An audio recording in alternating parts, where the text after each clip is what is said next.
रखा हुआ है, जिसे प्रभु जो धर्मी और न्यायी है मुझे उस दिन देगा, और मुझे ही नहीं वरन उन सब को भी जो उसके प्रकट होने को प्रिय जानते हैं। So, President Paulos,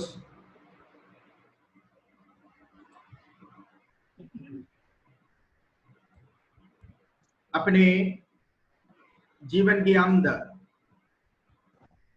बिल्कुल उसके नजदीक, उसके करीब आ पहुंचा है। अपने जीवन के अंत में पहुंचने से पहले एक बहुत बड़ा आशा की बात वो तीमुथियुस को कह रहा है। 7वीं आयत में पौलुस कहता है, एक योद्धा होने के नाते मैं अच्छा कुश्ती लड़ चुका हूं और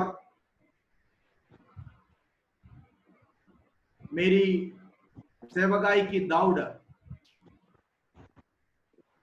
मैंने अच्छी तरह पूरा किया है।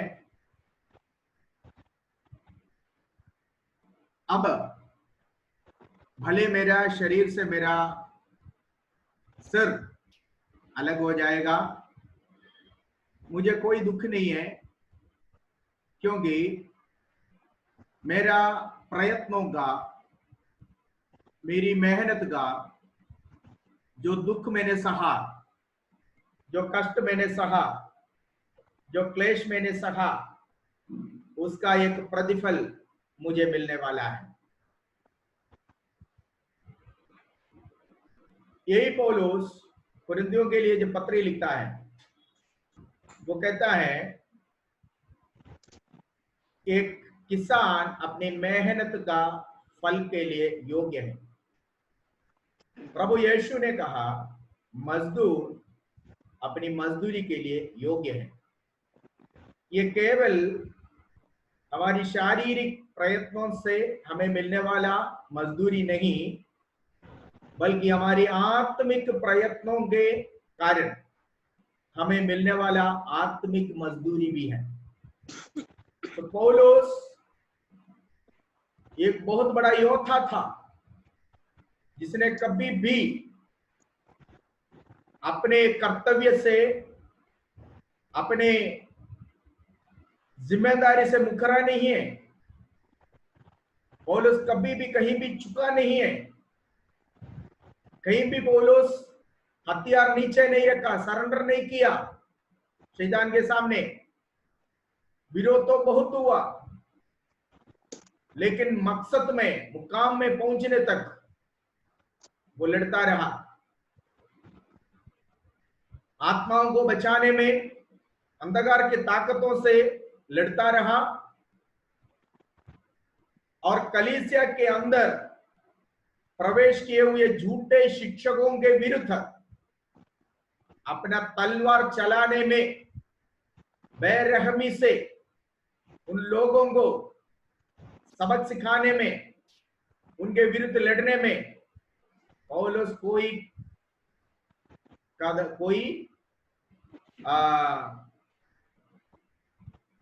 कोई भी पौलुस ने उसमें क्या करता है, अपने किसी प्रकार की कमी घटी नहीं लाया, कोई कसर नहीं छोड़ा। तो उसने अभी बड़ी कॉन्फिडेंस के साथ वो कह रहा है कि मैं अच्छी कुश्ती लड़ चुका हूं। बड़ा आत्मा में, हृदय के अंदर से संपूर्ण संतृप्ति के साथ वो कहता है, मैं एक अच्छा कुश्ती लड़ चुका हूं और मैंने एक अच्छा दौड़ मैं दौड़ा हूं।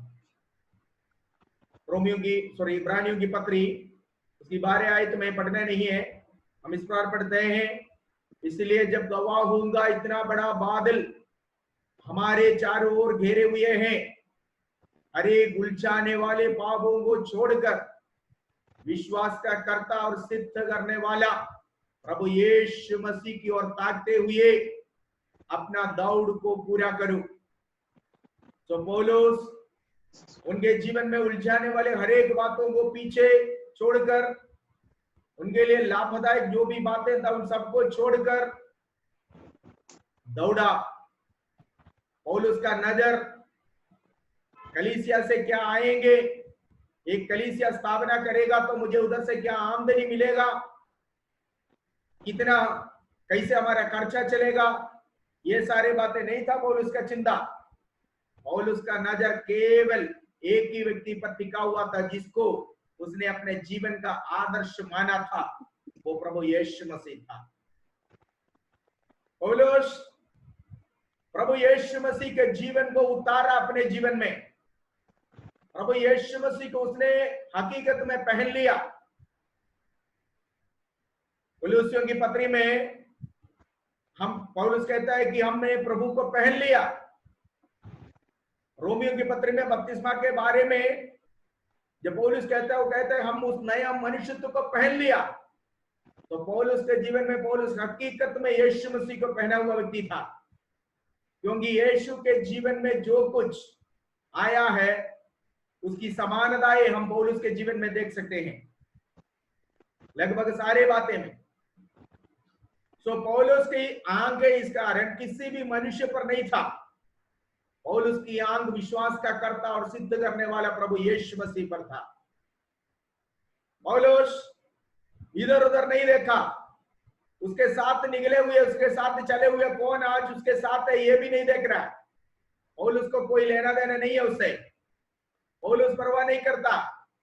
पौलुस एक बात याद रखता है, मैं जानता हूं जिस पर मैं विश्वास किया हूं और मेरे उस धरोहर को उस दिन तक रखवाली करने के लिए वो विश्वास योग्य है। ये है पौलुस का विश्वास। पौलुस को एक विश्वास है कि किस पर उसने भरोसा किया, किसके पीछे वो चल पड़ा, किसकी सेवकाई वो कर रहा है, वो एक विश्वास योग्य व्यक्ति है। इसलिए पौलुस के नजर इधर उधर नहीं गया, धन में नहीं भटका। पौलुस का चिंता और विचार, पौलुस सेवकाई को छोड़कर, सेवकाई के अलावा पौलुस का जीवन का कोई मकसद नहीं था। वो पौलुस लास्ट में अपने मृत्यु से तुरंत पहले पौलुस कहता है मेरा प्रयत्न व्यर्थ नहीं है। कुरिन्थियों की पत्री, पहला कुरिन्थियों की पत्री 15वां अध्याय का आखिरी पद में पौलुस कुरिन्थ के कलीसिया के लोगों को इस प्रकार के आश्वासन दिया, तसल्ली दिया। इसलिए हे मेरे भाइयों, please read that words, 1 Corinthians chapter 15 verse 57, आखिरी आयत को पढ़िए।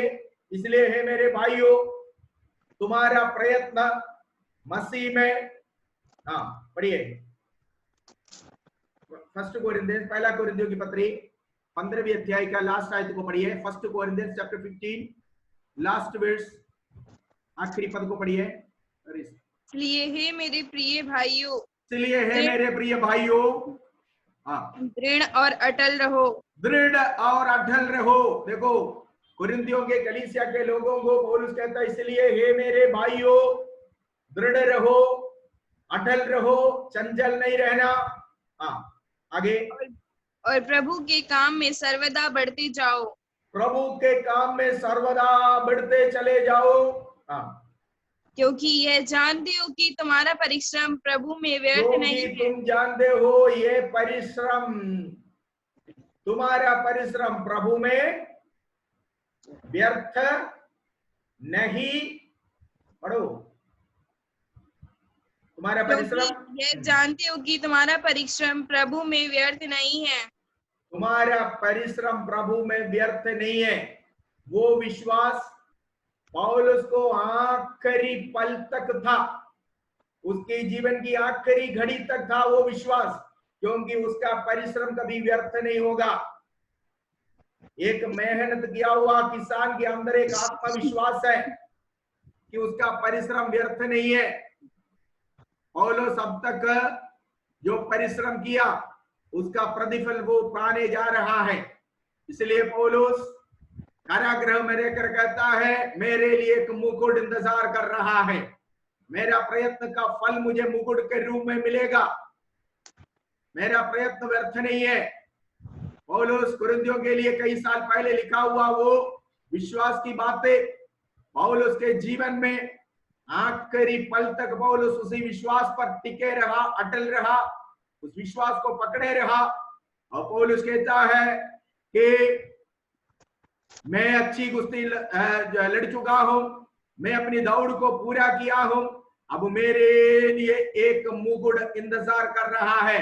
मतलब मेरा प्रयत्न व्यर्थ नहीं है, मेरा प्रयत्न का प्रतिफल मुझे एक मुकुट के रूप में मिलने वाला है। ठीक है, राइट।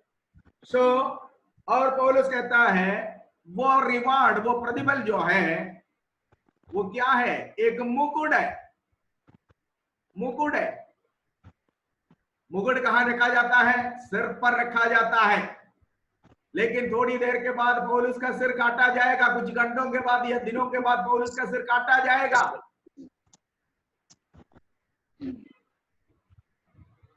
ठीक है, फिर भी पौलुस कहता है मेरे सिर पर वो मुकुट होगा।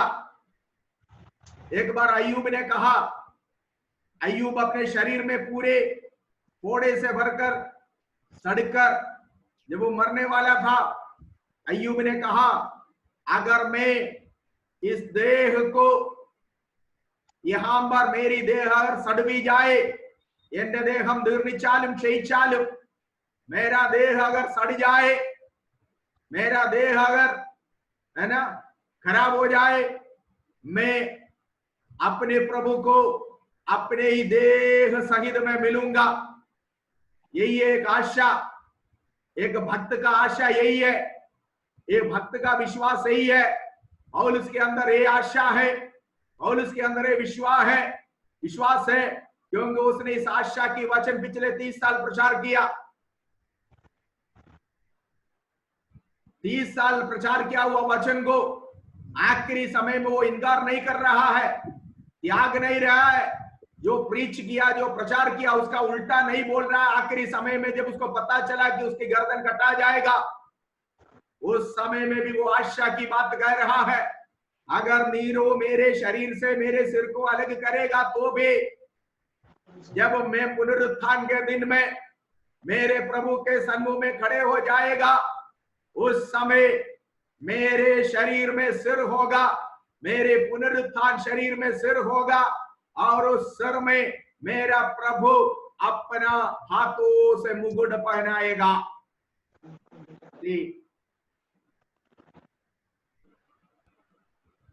तुम्हारा प्रयत्न व्यर्थ नहीं है। इस संसार में हम प्रभु के लिए जो कुछ करते हैं प्यारे भाइयों बहनों, वो व्यर्थ नहीं है। हमें प्रतिदिन प्रभु की सेवकाई में बढ़ना चाहिए, प्रतिदिन प्रभु की विश्वास में हमें बढ़ना चाहिए, प्रतिदिन वचन में हमें बढ़ना चाहिए, प्रतिदिन हमें आशा में बढ़ना चाहिए। हमारा प्रयत्न इस संसार में हम प्रभु के प्रति जो कुछ करते हैं वो व्यर्थ नहीं है। हमारा प्रयत्नों का प्रतिफल हमारे लिए इंतजार कर रहा है, हमारे प्रयत्नों का फल हमारे लिए इंतजार कर रहा है। यीशु ने कहा जो आखिरी ईमान रखेगा वही उतार पाएगा। अवसानतोളം സഹിച്ചു നിൽക്കുന്നവൻ, आखिरी तक सहने वाला, आखिरी तक आमीन, और जो है ईमान रखने वाला, आखिरी तक वफादारी के साथ रहने वाले को ही वो मेहनत का फल मिलेगा। एक कहावत होता है, शाम तक पानी भरा, शाम को घड़ा फोड़ दिया। हमारा जीवन ऐसा नहीं होना चाहिए। ठीक है, it is not how you have started, it is very important how you ended it with. आप कैसे मसीह जीवन शुरू किया ये नहीं है, बल्कि आपका मसीह जीवन आपने कैसे समाप्त किया, ये महत्वपूर्ण बात है। कई लोग निकले हैं लेकिन आधी रास्ते में छोड़कर चला गया, और उसके साथ कई लोग सेवकाई में निकला, कई लोग निकले। आगे के आयतों में हम लोग देखेंगे कितने लोग पौलुस को छोड़ कर गया है, कितने लोग सेवकाई को छोड़ कर गया है, कितने लोग तरह तरह की कारण बोलकर प्रभु को छोड़ा है, आत्मिक जीवन छोड़ा है। लेकिन पौलुस कष्ट में भी, क्लेश में भी, आंधी में भी, तूफान में भी पौलुस जो है वो अटल रहा, पौलुस पीछे नहीं हटा। मसीह जीवन कष्ट के साथ, क्लेश के साथ जयवंत तौर पर समाप्त करने वाला जीवन होता है, पराजित तौर पर नहीं। पौलुस का जीवन एक पराजय नहीं है। दुनिया के नजर में हो सकता, दुनिया देखेगा या दुनिया कहेगा कि उसने इतना बड़ा प्रभु के बारे में कहा, लेकिन वो प्रभु उसको बचा नहीं पाया। हाँ, लोग दुनिया आपको क्या कर सकता है, केवल इस शरीर को वो नुकसान पहुंचा सकता है, केवल इस शरीर में वो तंग दे सकता है, केवल इस शरीर में वो चोट पहुंचा सकता है, केवल इस शरीर को वो नाश कर सकता है। यीशु ने कहा उन्हें डरो जो तुम्हारी आत्मा और तुम्हारा शरीर दोनों को एक साथ नरक में डालने के लिए सामर्थ्य रखता है। यीशु ने अपने चेलों को भेजने से पहले कहा उन्हें मत डरो जो तुम्हारे शरीर में तंग कर सकता, जो तुम्हारे शरीर को नाश कर सकता है, बल्कि उनको डरो, उनसे डरो जो तुम्हारे शरीर और आत्मा दोनों को नाश पहुंचा सकता है। पौलुस को मालूम है रोम के कारागृह में नीरो के शक्ति या तलवार जो है केवल उसके ये शरीर को ही तोड़ सकता है, लेकिन स्वर्ग में शरीर और मांस और लहू का कोई लेना देना नहीं है। पढ़िए पहला कुरिन्थियों की पत्री 15 अध्याय का 50 से लेकर कुछ आयतों को पढ़िए। पहला कुरिन्थियों की पत्री 1 Corinthians chapter 15 verse 50 onwards, 50 से लेकर पढ़िए। पहला कुरिन्थी 15 का 50 से पढ़िए। हे भाइयों, मैं यह कहता हूँ कि मांस और लहू परमेश्वर के राज्य के अधिकारी नहीं हो सकते और नाशवान अविनाशी का अधिकारी हो सकता है। देखो मैं तुमसे भेद की बात कहता हूँ, हम सब नहीं सोएंगे परंतु सब बदल जाएंगे। आमीन। और यह क्षण भर में पलक मारते ही अंतिम तुरही फूकते ही होगा, क्योंकि तुरही फूकी जाएगी और मुर्दे अविनाशी दशा में उठाए जाएंगे और हम बदल जाएंगे। क्योंकि अवश्य है कि यह नाशवान दे अविनाश को पहन ले और यह मरणहार दे अमृता को पहन ले।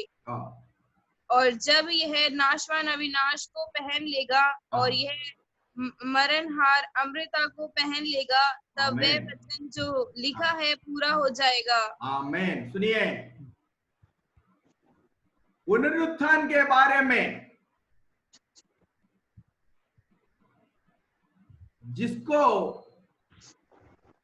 परमेश्वर ने राज खोलकर बताया, वो पौलुस कहता है मांस और लहू का कोई लेना देना नहीं है स्वर्ग में। मांस और लहू स्वर्ग राज्य का वारिस नहीं होगा। फिर स्वर्ग राज्य का वारिस क्या होगा? केवल आत्मा को है। इसलिए पौलुस अपने जीवन की अंधेख तलवार के द्वारा काटकर उसकी शरीर से गर्दन अलग करेगा, यह जानने का बावजूद भी आखिरी पल में भी आशा की बातें कहता है। मेरे लिए एक मुकुट इंतजार कर रहा है, क्योंकि पौलुस को मालूम है ये शरीर अगर तलवार से नहीं काटा गया, नॉर्मल डेथ भी मिल जाए तो भी ये शरीर स्वर्ग में नहीं जाएगा। ये शरीर तो मिट्टी का ज्यों का त्यों होना है, क्योंकि मिट्टी से बनाया हुआ ये डेरा, ये मिट्टी का डेरा, ये मिट्टी का पुतला यहां तो तोड़ना ही पड़ेगा, किसी न किसी तरीके से तोड़ना पड़ेगा। इसके अंदर रहने के लिए परमेश्वर दिया हुआ ईश्वरीय हिस्सा अर्थात परमेश्वर का समानता, परमेश्वर की स्वरूप में परमेश्वर की स्वरूप, परमेश्वर की स्वभाव, परमेश्वर की समानता जो इस मिट्टी के डेरे के अंदर प्रभु ने रखा, केवल वही स्वर्ग राज्य का वारिस होगा जो हमारी आत्मा है। तो इसीलिए पौलुस का कोई डर नहीं है मरने से। इसलिए पौलुस यहां पर निराशा की बात नहीं कह रहा है। इसलिए पौलुस यहां पर रो नहीं रहा है, यह जानने के बावजूद भी उसकी गर्दन कटा जाएगा, बल्कि पौलुस बड़ी आशा की बात कहता है। भाइयों, मैं तुम्हें एक भेद की बातें कहता हूं, हम नहीं सोएंगे, बल्कि कुछ ही क्षण में जब तुरही फूकी जाएगी, मुर्दे, कौन मुर्दे? मसीह में मरे हुए संत लोग अविनाशी दशा में उठेंगे। पौलुस को एक विश्वास है, मेरा ये शरीर अगर मिट्टी में मिल भी जाए, पुराना नियम में अय्यूब को यह विश्वास था, मैं देह सहित अपने प्रभु को देखूंगा। आज मेरे शरीर में पूरा फोड़ा है, सड़ रहा है, लेकिन अय्यूब को एक मालूम, एक विश्वास है, अगर मैं मिट्टी में मिट्टी का ज्यों का त्यों हो जाऊं तो भी इस मिट्टी से एक पुनरुत्थान शरीर मेरे को प्रभु देगा, जो मेरे प्रभु के साथ अनंत काल जीने के लिए। आमीन। पौलुस यहाँ पर कहता है हम सब नहीं मरेंगे, बल्कि क्षण भर में तुरही फूंकते ही क्या होगा, मुर्दे अविनाशी दशा में जी उठेगा, और जो हम बचे रहेंगे वो रूपांतर होकर प्रभु से मिलने के लिए उठा लिया जाएगा। तब क्या होगा, ये मरणहार शरीर, देखिए ये शरीर भले जितना भी खूबसूरत हो, काला हो या गोरा हो, सांवला हो, ठीक है, किसी भी रंग का हो, मोटा तगड़ा, अट्टा मुट्टा, लंबा छोटा नाटा, जैसे भी है, ये शरीर मरणहार शरीर है। इसके ऊपर मौत को अधिकार है, इसके ऊपर बीमारी को अधिकार है, इसके ऊपर बीमारी आक्रमण कर सकता है। अय्यूब के शरीर के ऊपर बीमारी आक्रमण किया, पौलुस को खोजने के लिए शैतान के दूध के रूप में एक बीमारी उसके शरीर में था, क्योंकि इसका कारण क्या, ये शरीर तो यही के यही रहना है, इसका एक तो अंत होना ही होना, या तो बीमारी से नहीं तो एक्सीडेंट से, जैसे भी है। मिट्टी में मिट्टी मिलना ही है, ये मिट्टी का शरीर है, इसमें ज्यादा ध्यान मत दीजिए, इसको ज्यादा डेंटिंग पेंटिंग में समय मत खर्च कीजिए, इसको पेंट मारने में, इसको डेकोरेशन करने में समय मत खर्च कीजिए, क्योंकि ये मिट्टी में मिट्टी का मिट्टी है, मिट्टी में मिल जाएगा। जितना मर्जी ऊपर से पेंट मारो फिर भी मिट्टी तो मिट्टी ही है कि नहीं, है ना?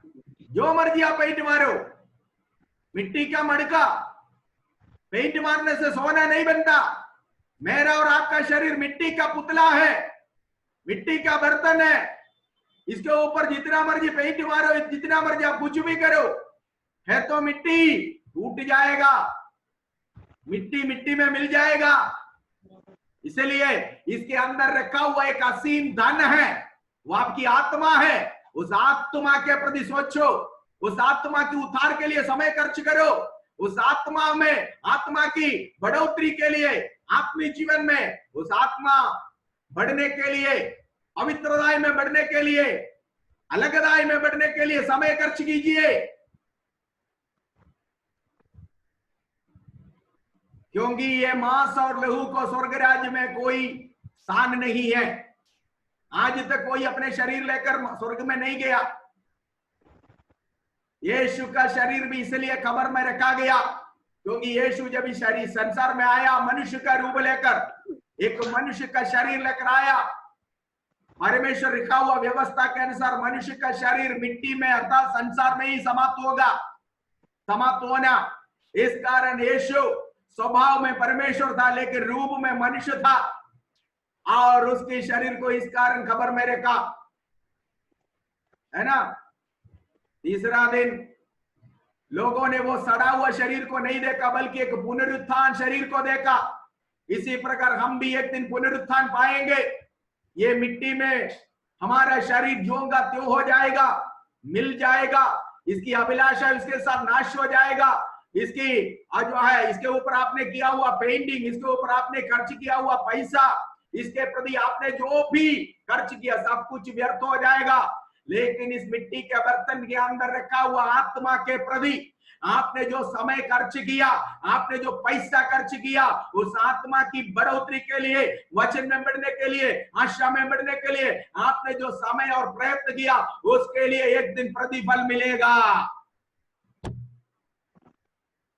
कितने लोगों के समझ में आ गया? इसलिए शरीर के प्रति ज्यादा मत सोचना, शरीर को डेंटिंग पेंटिंग करने में, शरीर को पेंट मारने में, होंठ को पेंट मारने में, नाखून को पेंट मारने में, है ना? ये सारे व्यर्थ काम छोड़ दीजिए। मिट्टी में एक दिन ये मिलेगा। मिट्टी का बर्तन के ऊपर जितना मर्जी पेंट मारो, वो सोने का बर्तन नहीं बनता।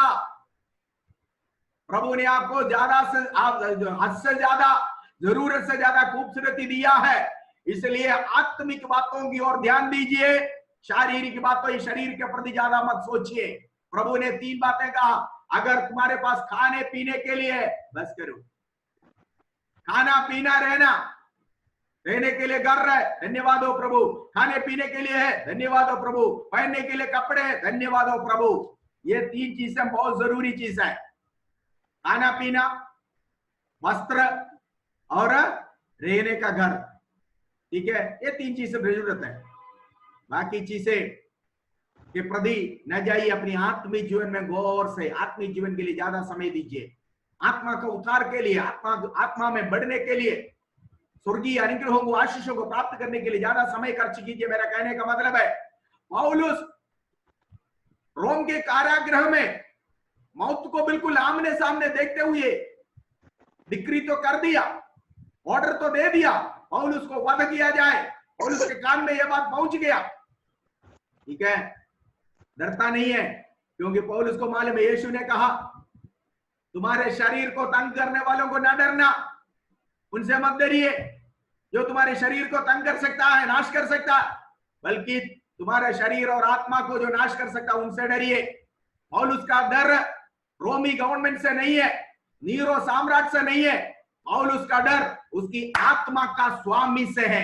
Praise God. इसलिए अपने आखिरी समय में भी वो स्वामी को अपने एक सोच के द्वारा भी, विचार के द्वारा भी, मुंह से निकलने वाले एक छोटी शब्दों के द्वारा भी वो स्वामी को अप्रसन्न करना, वो स्वामी को किसी भी तरीके से अप्रसन्न करना वो नहीं चाहता है। शाम तक पानी भरकर शाम को घड़ा नहीं फोड़ना। हम कैसे मसीह जीवन शुरू किया ये नहीं है, कैसे हमारे आत्मिक जीवन समाप्त करते हैं ये महत्वपूर्ण बात है। कई सारे लोग निकले, रास्ते में गिर गया, कई सारे लोग गिर गया, फिर कभी उठे नहीं है, लेकिन पौलुस गिरा नहीं, 30 साल लगातार दौड़ता रहा। लास्ट में वो कह रहा है, मेरा प्रयत्न व्यर्थ नहीं है, मेरा मेहनत व्यर्थ नहीं है। I will get a reward is waiting for me. एक मुकुट मेरे लिए इंतजार कर रहा है, मेरा प्रतिफल मेरे लिए इंतजार कर रहा है। कैसे? विश्वास के साथ कह रहा है, शरीर से अगर सिर अलग भी हो जाए, नीरो मेरे सिर को काट भी डाले, पुनरुत्थान में मैं मेरा प्रभु के समान, मेरे प्रभु के सामने सिर रहित शरीर नहीं, बल्कि सिर के साथ में खड़े हो जाऊंगा, और मेरा प्रभु मेरे सिर पर ये मुकुट जो अपने आगमन की, अपने जो है अपने आगमन की प्रतीक्षा करते हुए उन पर आश्चर्य कर रहने वाला, हरे को देने वाला वो मुकुट प्रभु मेरे को भी देगा। एक बहुत बड़ी आशा की बात है पौलुस ने कहा। और रिवार्ड भी क्या है? मुकुट है। मैंने आपको बोला मुकुट सिर पर रखेगा। पौलुस कैसे ये कह दिया कि मेरे को मुकुट मिलेगा, जब तेरा सिर काटने वाला है मुकुट कैसे मिलेगा? इसको कहता है विश्वास। विश्वास तो आशा की वस्तुओं का निश्चय और अंधे की वस्तुओं का प्रमाण होता है। इसको कहता है विश्वास। मुझे मिलेगा, क्यों? क्योंकि पौलुस ने अपने पूरे पिछले पत्रियों में कई जगहों में पढ़ा है, हमने पढ़ा ये मरणहार शरीर अमर्त्यता को एक दिन पहन लेगा, ये सड़ा हुआ शरीर एक अविनाशी शरीर को पहन लेगा, एक पुनरुत्थान शरीर को पहन लेगा। ठीक है, और ये मरणहार शरीर के ऊपर अमर्त्यता, मरणहार के ऊपर अमर्त्यता जयवंत होगा। मैं मेरा शरीर में मिट्टी से जी उठूंगा, मैं मिट्टी से जी उठूंगा, मेरा प्रभु के सन्मुख में पुनरुत्थान में मैं खड़े हो जाऊंगा। ये विश्वास मार्था को भी था, है ना? मार्था के घर में आकर जब प्रभु ने बोला कि तेरा भाई जी उठेगा, तो उसका विश्वास था, मैं जानता हूं कि आखिरी पुनरुत्थान में वो जी उठेगा। लेकिन पौलुस कहता है हालेलुया, मैं मेरे सिर पर प्रभु एक मुकुट रखेगा। और ये मुकुट कौन सा है? वर्ष 8 में पढ़िए।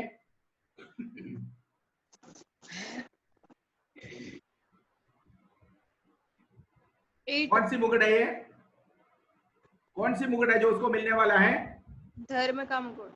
पौलुस कहता है मेरे लिए एक धर्म का मुकुट, धार्मिकता का मुकुट रखा हुआ है। सुनिए, द क्राउन ऑफ राइचियसनेस। ये किसको मिलता है? धर्मी लोगों को मिलता है। ये कैसा हो सकता है? वचन कहता है कोई धर्मी नहीं, एक भी धर्मी नहीं है। हाँ, कामों के द्वारा धर्मी बना हुआ लोगों को नहीं है, बल्कि विश्वास के द्वारा, प्रभु पर विश्वास कर प्रभु यीशु मसीह पर अर्पण किया हुआ विश्वास के द्वारा धर्मी ठहराए हुआ लोगों को परमेश्वरीय धार्मिकता का मुकुट मिल देगा। ठीक है, किसको मिलेगा? वो धार्मिकता का मुकुट, धर्मी प्रभु, न्यायी प्रभु, धर्म का काम करने वाला प्रभु अपने धार्मिकता मुझको देकर, मैं जो कठोर पापी था, मेरे जीवन में मेरा पाप को अपने धार्मिकता के चादर से ओढ़कर, अपने धार्मिकता के चादर से मेरे पापों को, अपराधों को कवर करके, ढाक के अपना धार्मिकता मुझे पहनाया हुआ वो प्रभु जो न्यायी है, जो धर्मी है, वो प्रभु, वो धर्म का मुकुट, मतलब धार्मिकता का काम करने वालों को मिलने वाला मुकुट, पापमय जीवन छोड़कर विश्वास के द्वारा धर्मी कहलाया हुआ, धर्मी ठहराया हुआ लोगों को मिलने वाला वो मुकुट मेरा प्रभु मुझे उस दिन देगा। हालेलुया। देखिए पौलुस की आशा वजह से 53 में और 14 में लिखता है, कोई धर्मी नहीं, एक भी है धर्मी नहीं है। रोमी 3:23 में लिखा हुआ है, एक भी धर्मी नहीं है, सबने पाप किया, परमेश्वर की महिमा से रहित हो गया। तो पौलुस कहता मुझे धार्मिकता का मुकुट मिलेगा कैसे? हाँ, अपने कामों के द्वारा नहीं, बल्कि प्रभु पर किया हुआ विश्वास के अनुसार, विश्वास के द्वारा धर्मी ठहराया हुआ लोगों को मिलने वाला वो मुकुट मुझे मिलेगा। पौलुस कहता बिग कॉन्फिडेंस, एक बहुत बड़ा आशा है, एक बहुत बड़ा अटल विश्वास है। I will get A crown of righteousness. मेरा प्रभु धर्मी है, वो मेरे साथ नाइंसाफी नहीं करेगा। मेरा प्रभु न्यायी है, धर्मी प्रभु मेरे साथ नाइंसाफी नहीं करेगा। मैं अभी बेकसूर हूं, फिर भी मैं जेल के अंदर आया हूं। नीरो मेरे साथ नाइंसाफी कर सकता है, संसार मेरे साथ नाइंसाफी कर सकता है, अधर्म का काम कर सकता है, लेकिन मेरा परमेश्वर मेरे साथ अधर्म का काम नहीं कर सकता है। धर्मी प्रभु को अधर्म का जुर्म लगाकर अधर्मियों के साथ क्रूस दिया हुआ दुनिया, धर्मी प्रभु को अधर्मी घोषणा कर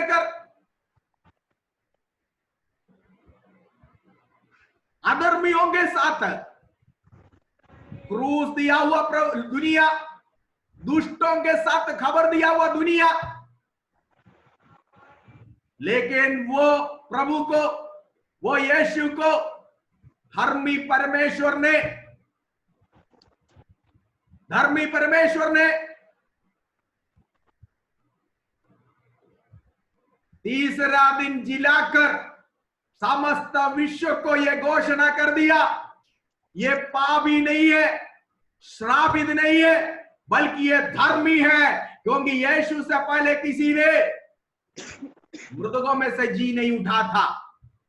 मृतकों में से परमेश्वर ने अपने प्रिय पुत्र प्रभु यीशु मसीह को जिलाकर यह घोषणा किया कि यह धर्मी है, इस कारण यह जी उठा। आज पौलुस कहता है मेरा विश्वास वो प्रभु पर है जिसने मृतकों में से जी उठकर अपने आप को घोषणा कर दिया कि मैं धर्मी हूं। वो प्रभु का पर मेरा भरोसा है, वो प्रभु पर मैंने अपना भरोसा किया है, और वो प्रभु मेरे साथ अधर्म का काम नहीं करेगा। दुनिया और नीरो मेरे जीवन में भले मेरे साथ अधर्म का काम करे, मेरा प्रभु धर्मी है, वो मेरे साथ धार्मिकता का काम करेगा और मुझे उस धार्मिकता का मुकुट मिलेगा। हालेलुया। केवल मेरे लिए नहीं है, पौलुस कहता है, बल्कि जो कोई मेरे समान उसके आगमन में प्रतीक्षा कर इंतजार करने वाले सारे धर्मियों को वो मिलेगा। देखो, भले मेरा जीवन थोड़ी देर के बाद समाप्त हो जाएगा, तीमुथियुस तू तो जिंदा है, एक धर्मी व्यक्ति बनकर रहना, किसी भी अधर्म में हाथ नहीं डालना, जीवन में धार्मिकता दिखना चाहिए, सेवकाई में धार्मिकता दिखना चाहिए, जीवन के हर गुण में धार्मिकता दिखना चाहिए। मेरे जीवन थोड़ी देर के बाद समाप्त हो जाएगा, लेकिन परमेश्वर अपने आगमन में प्रतीक्षा कर विश्वास के द्वारा धर्मी ठहराए हुए सारे संतों को जो उनकी आगमन में प्रतीक्षा कर बैठे हैं, उन सबको प्रभु उस दिन पुनरुत्थान के दिन जो सारे संत लोग पुनरुत्थान होंगे, प्रतिफल के दिनों में ये मुकुट उनको भी देगा। इसलिए है मेरे भाइयों, कुरिन्थियों की पत्री का 15 अध्याय का आखिरी आयत फिर से याद दिलाकर मैं यहां पर आगे बढ़ना चाहूंगा। हे मेरे भाइयों, मुझे सुनने वाले परमेश्वर के दासियों, उस आयत को फिर से पढ़िए बेटा। 1 कोरिन्थियंस चैप्टर 15 वर्स, लास्ट वर्स पढ़िए। इसलिए हे मेरे प्रिय भाइयों, दृढ़ और अटल रहो। प्रभु के काम में दृढ़ रहो, विश्वास में दृढ़ रहो और अटल रहो, चंचल नहीं रहना। आगे, और प्रभु के काम में सर्वदा बढ़ते जाओ, क्योंकि तुम्हारा प्रयत्न, तुम्हारा मेहनत क्या नहीं है? व्यर्थ नहीं है। तुम्हारा प्रयत्न व्यर्थ नहीं है।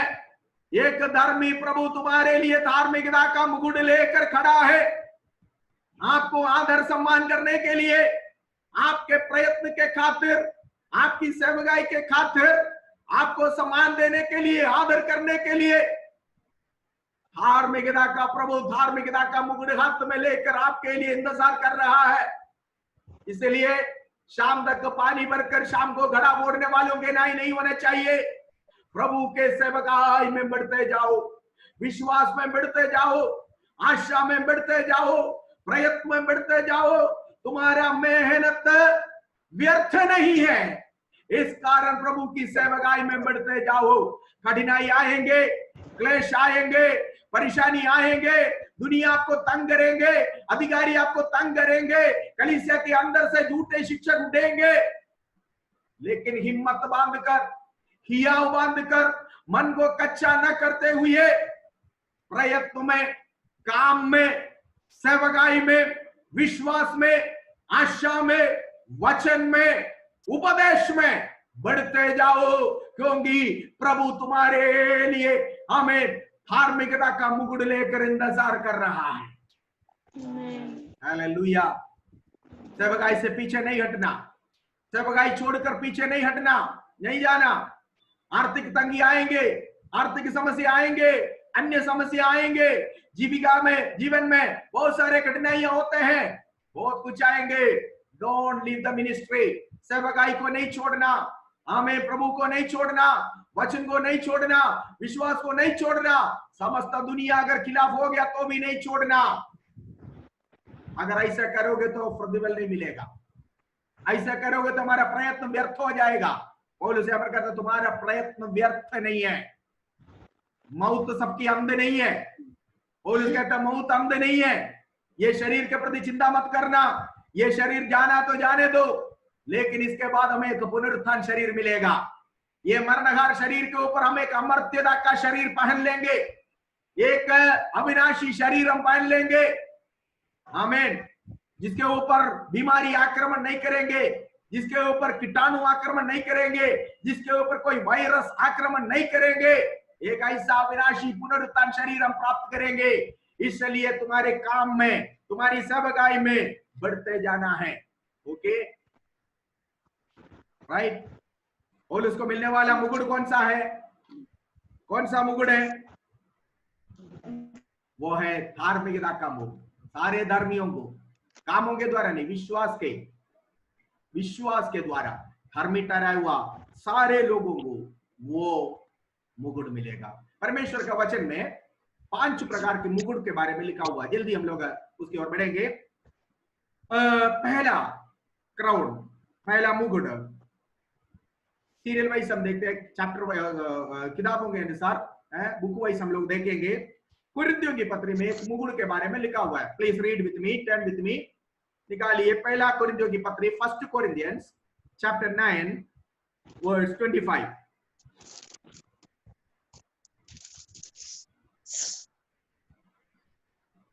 हर एक पहलवान सब प्रकार का संयम करता है।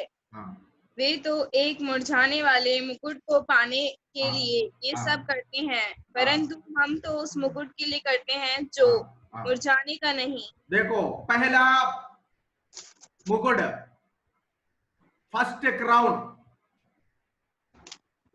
द क्राउन ऑफ इम्पेरिशेबल, और इनकरप्टेबल, मुरझाने का नहीं। ध्यान से सुनिए, यहां पर पौलुस ऊपर की आयतों को जब पढ़ते हैं वहां पर हमें इस प्रकार मालूम है, पौलुस खेल के मैदान में दौड़ने वाले लोगों के बारे में कह कर आ रहा है, कह रहे इतना बड़ा परिश्रम कर कर लोग दौड़ते हैं। आपने देखा ओलंपिक्स, आपने देखा ओलंपिक्स में लोग दौड़ते हैं, तो पहले ओलंपिक्स जीतने वाले लोगों को क्या मिलता था? आज मेडल मिलता है, गोल्ड मेडल, सिल्वर मेडल, है ना, इत्यादि, डायमंड इत्यादि मेडल मिलते हैं। लेकिन उस जमाने में मेडल नहीं होते थे। उस जमाने में लोगों को जो कसरत करके कानून के अनुसार, डिसिप्लिन के अनुसार अपने ट्रैक में दौड़कर जीता हुआ व्यक्ति को एक मुकुट दिया जाता था। वो मुकुट भी कोई बहुमूल्य मुकुट नहीं था।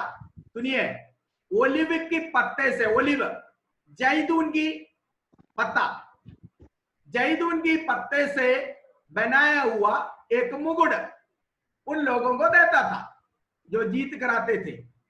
आपको मालूम है, पत्ता सूरज की धूप लगने से सूख जाएगा, मूर्छा हो जाता है। जब वो रखा था उस समय हरा था बिल्कुल, लेकिन पत्ते से बनाया हुआ यह मुकुट किसको मिलता? कठिन परिश्रम करके, कई प्रतियोगिता में भाग लिए हुए, प्रतियोगिता में भाग लिए हुए कई लोगों को हराकर जीता हुआ एक व्यक्ति को मिलने वाला मुकुट एक पत्ते का मुकुट था। शाल एक्सप्लेन मलयालम എല്ലാവർക്കും മനസ്സിലായോ? मलयाली लोग, कुछ लोग बैठे हुए हैं। कठिन परिश्रम कर कर, कसरत करके, अपने आप को डिसिप्लिन करके, ट्रैक के अंदर दौड़कर लास्ट में सबसे फर्स्ट में, फाइनल में आया हुआ व्यक्ति को मिलने वाला मुकुट एक पत्ते से बनाया हुआ मुकुट था। ओलिव पत्ते से, जैतून के पत्ते से, ठीक है। और वो मुकुट थोड़ी देर के बाद मूर्छा हो जाता था, क्योंकि पत्ता पेड़ में जब तक खड़े है हरा है, थोड़ी देर के बाद फिर धूप लेने लगते हैं, पेड़ से अलग कर दिया उसको, मूर्छा हो जाता है। पौलुस यहां पर कहता है, पहला कोरिन्थी 9:24-25 में कहता है, वे तो मूर्छाने वाले मुकुट पाते हैं। कौन है? संसार के कानून व्यवस्था के अनुसार दौड़कर जीत लिया हुआ एक व्यक्ति, स्पोर्ट्स में भाग लेकर जीता हुआ एक व्यक्ति को मूर्छाने वाला मुकुट जब मिलता है, पौलुस कहता है आत्मिक जीवन में परमेश्वर हमें दिया हुआ ट्रैक में परमेश्वर की कानून व्यवस्था के अनुसार दौड़कर अंत में जीता हुआ लोगों को परमेश्वर मूर्छाने वाला मुकुट नहीं है जो देने वाला है, बल्कि एक न मूर्छाने वाला, कभी न मूर्छाने वाला एक मुकुट परमेश्वर देगा। इतनों के समझ में आ गया? दुनिया देने वाला मुकुट मूर्छा जाएगा, मृत्यु के साथ गया, सब कुछ गया, लेकिन हमारा प्रतिफल मृत्यु के बाद है जो मिलने वाला है। हम इस संसार में प्रभु के लिए करने वाले सब कुछ, हमारा आदर सम्मान प्रभु हमारे मौत के बाद ही तो करने वाले हैं। किसके सामने? हजारों हजारों लाखों लाख संतों के और स्वर्गदूतों के सामने। यीशु ने कहा, अगर मुझे कोई भी व्यक्ति मेरे संसार के सामने, लोगों के सामने मुझे अपनाने के लिए शर्मिंदा करेगा, तो मैं भी उनके कारण मेरे पिता और स्वर्गदूतों के सामने शर्मिंदा करूंगा। प्रभु ने बोला है ना, ठीक है। अगर प्रभु ने हमारे बारे में स्वर्गदूत और पिता के सामने शर्मिंदा करेगा तो हमारा प्रतिफल भी स्वर्गदूत और पिता के सामने होगा जो प्रभु हमें देता है। हमारा आदर सम्मान भी उन्हीं के सामने होगा। ठीक है। सो ये पहला क्राउन वाड़ात्ता किरीटम, न मुरझाने वाला एक क्राउन। ठीक है।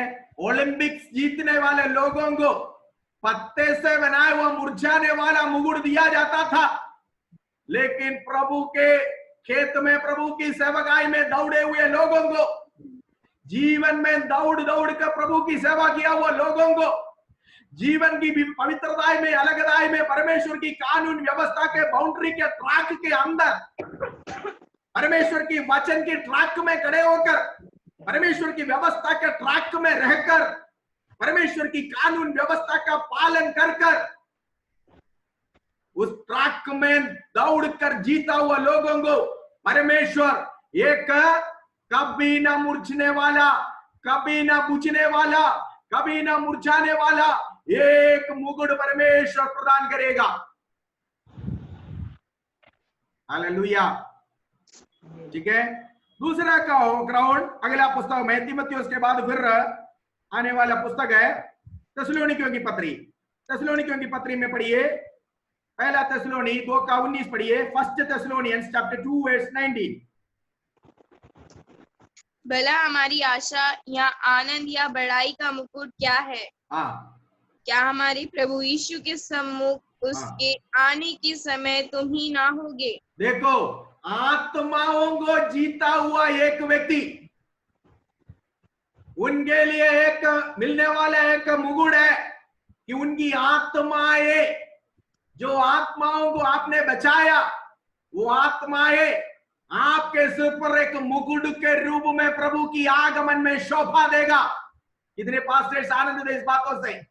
आपके जीवन में प्रभु के लिए जीता हुआ आत्माएं आपके सिर पर एक मुकुटों के नाई शोभा देगा। इस आयत को ध्यान से पढ़िए जरा। भला हमारी आशा या आनंद या बड़ाई का मुकुट क्या है? हमारी आनंद का मुकुट क्या है? हमारी आशा का मुकुट क्या है? हमारे भलाई का मुकुट क्या है? क्या है? पौलुस कहता है। पढ़िए। क्या हमारे प्रभु यीशु के सम्मुख उसके आने के समय तुम ही ना होगे? क्या तुम ही नहीं हो? इसका मतलब तुमको जो हमने सुसमाचार सुनाकर प्रभु की ओर लेकर आया, आपको जो हमने परमेश्वर का वचन बोलकर प्रभु की ओर लेकर आया, आपको जो हमने नरक की आग की भट्टी से खींचकर प्रभु के चरणों पर लेकर आया, आप प्रभु की आगमन के समय में हमारे लिए आनंद की मुकुट होगा। मतलब आप प्रभु के लिए जीता हुआ आत्माएं आपके लिए एक मुकुट होगा प्रभु की आगमन के समय में। कितने परमेश्वर के लोग, 10 लोग आनंद दे, एक बार हाथ उठाकर प्रभु का धन्यवाद कर सकते हैं।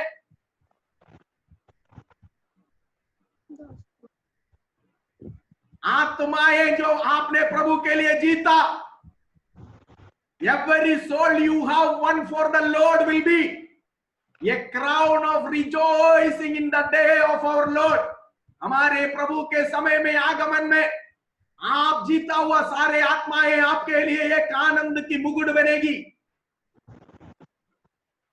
हाँ, कितनी आनंद की बात है।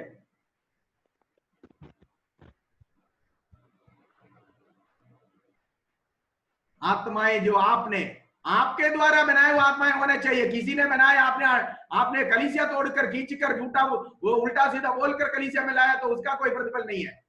जो आपके द्वारा बचे हुए आत्माएं, आपके द्वारा प्रभु का वचन सुनकर उद्धार पाकर पापमय जीवन छोड़कर यीशु को ग्रहण किया हुआ आत्माएं।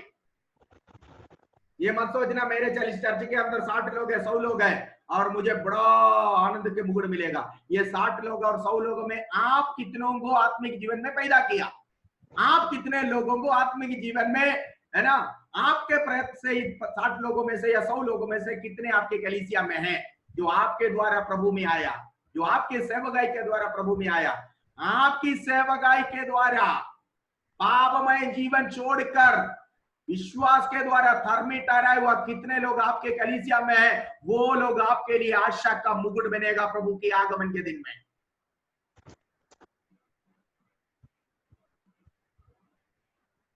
दूसरे कलीसिया से खींच कर लाया हुआ आत्माओं के लिए कुछ नहीं मिलेगा। ट्रांसफर होकर 4 परिवार कलीसिया में आया, वो किसी के द्वारा बोया हुआ बीज है, किसी के द्वारा उन्होंने वचन सुना, उसका प्रतिफल आपको नहीं मिलेगा। फिर उसके तरफ से क्या मिलेगा? दशवांश और ऑफरिंग मिलेगा। प्रभु के तरफ से आपको उस आत्मा के प्रति कुछ नहीं मिलेगा। आपको जो प्रभु के तरफ से मुकुट मिलना है तो नए आत्माओं के पास जाओ, नए व्यक्तियों को सुसमाचार सुनाओ, उनको प्रभु में लेकर आओ, तब आपको एक आशा का मुकुट मिलेगा। ओके, ठीक है। तो इसलिए अपने अपने कलीसिया में देखना कि इनमें से कितने मेरे द्वारा प्रभु में आए, इनमें से कितने को मैंने बपतिस्मा दिया, इनमें से कितने को आज जो है मेरी वचन के द्वारा, मेरी सेवकाई के द्वारा इनमें से कितने यीशु को ग्रहण किया। वही है आपकी आशा का मुकुट। समय बढ़ रहा है, आज हमारे लास्ट क्लास है।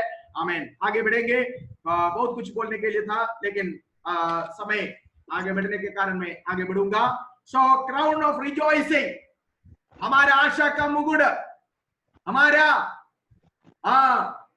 आशा का मुकुट कौन है? आत्माएं हैं। पौलुस यहाँ पर थिस्सलुनीकिया के कलीसिया के लोगों को कह रहा है, तुम ही लोग जो मेरे द्वारा सुसमाचार सुने हो, तुम ही लोग जो मेरे द्वारा प्रभु को ग्रहण किए हो, मेरे प्रभु के आगमन में, हमारे प्रभु के आगमन में तुम लोग मेरे लिए आशा का मुकुट हो। हालेलुया। इसलिए कलीसिया तोड़ने के चक्कर में मत रहना। किसी के कलीसिया से अगर एक व्यक्ति आपके चर्च में आएगा तो भी हो सकता है आपको आर्थिक उन्नति मिल जाएगा, लेकिन क्राउन मिलना है तो, मुकुट मिलना है तो नए आत्माओं को कलीसिया में लेकर आइए, नए आत्माओं को कलीसिया में लाना, तब जाकर आपको आत्मिक आशा का मुकुट मिल सकता है। ठीक है। फिर तीसरा मुकुट है जो अभी हमने पढ़ा है तीमुथियुस की पत्री में, ये क्या है? धार्मिकता का मुकुट। ठीक है। धार्मिकता का मुकुट किसको मिलेगा? अभी मैंने आपको बताया है, विश्वास के द्वारा धर्मी ठहराया हुआ लोगों को धार्मिकता का मुकुट। ठीक है, धर्मी प्रभु मिलेगा। ओके, और अगला मुकुट है महिमा का मुकुट। ये किसको मिलेगा? पढ़िए, महिमा का मुकुट। पहला पत्रस 5 का 2 से 4 तक पढ़िए। 1 पीटर चैप्टर 5 वर्स 2 to 4। 1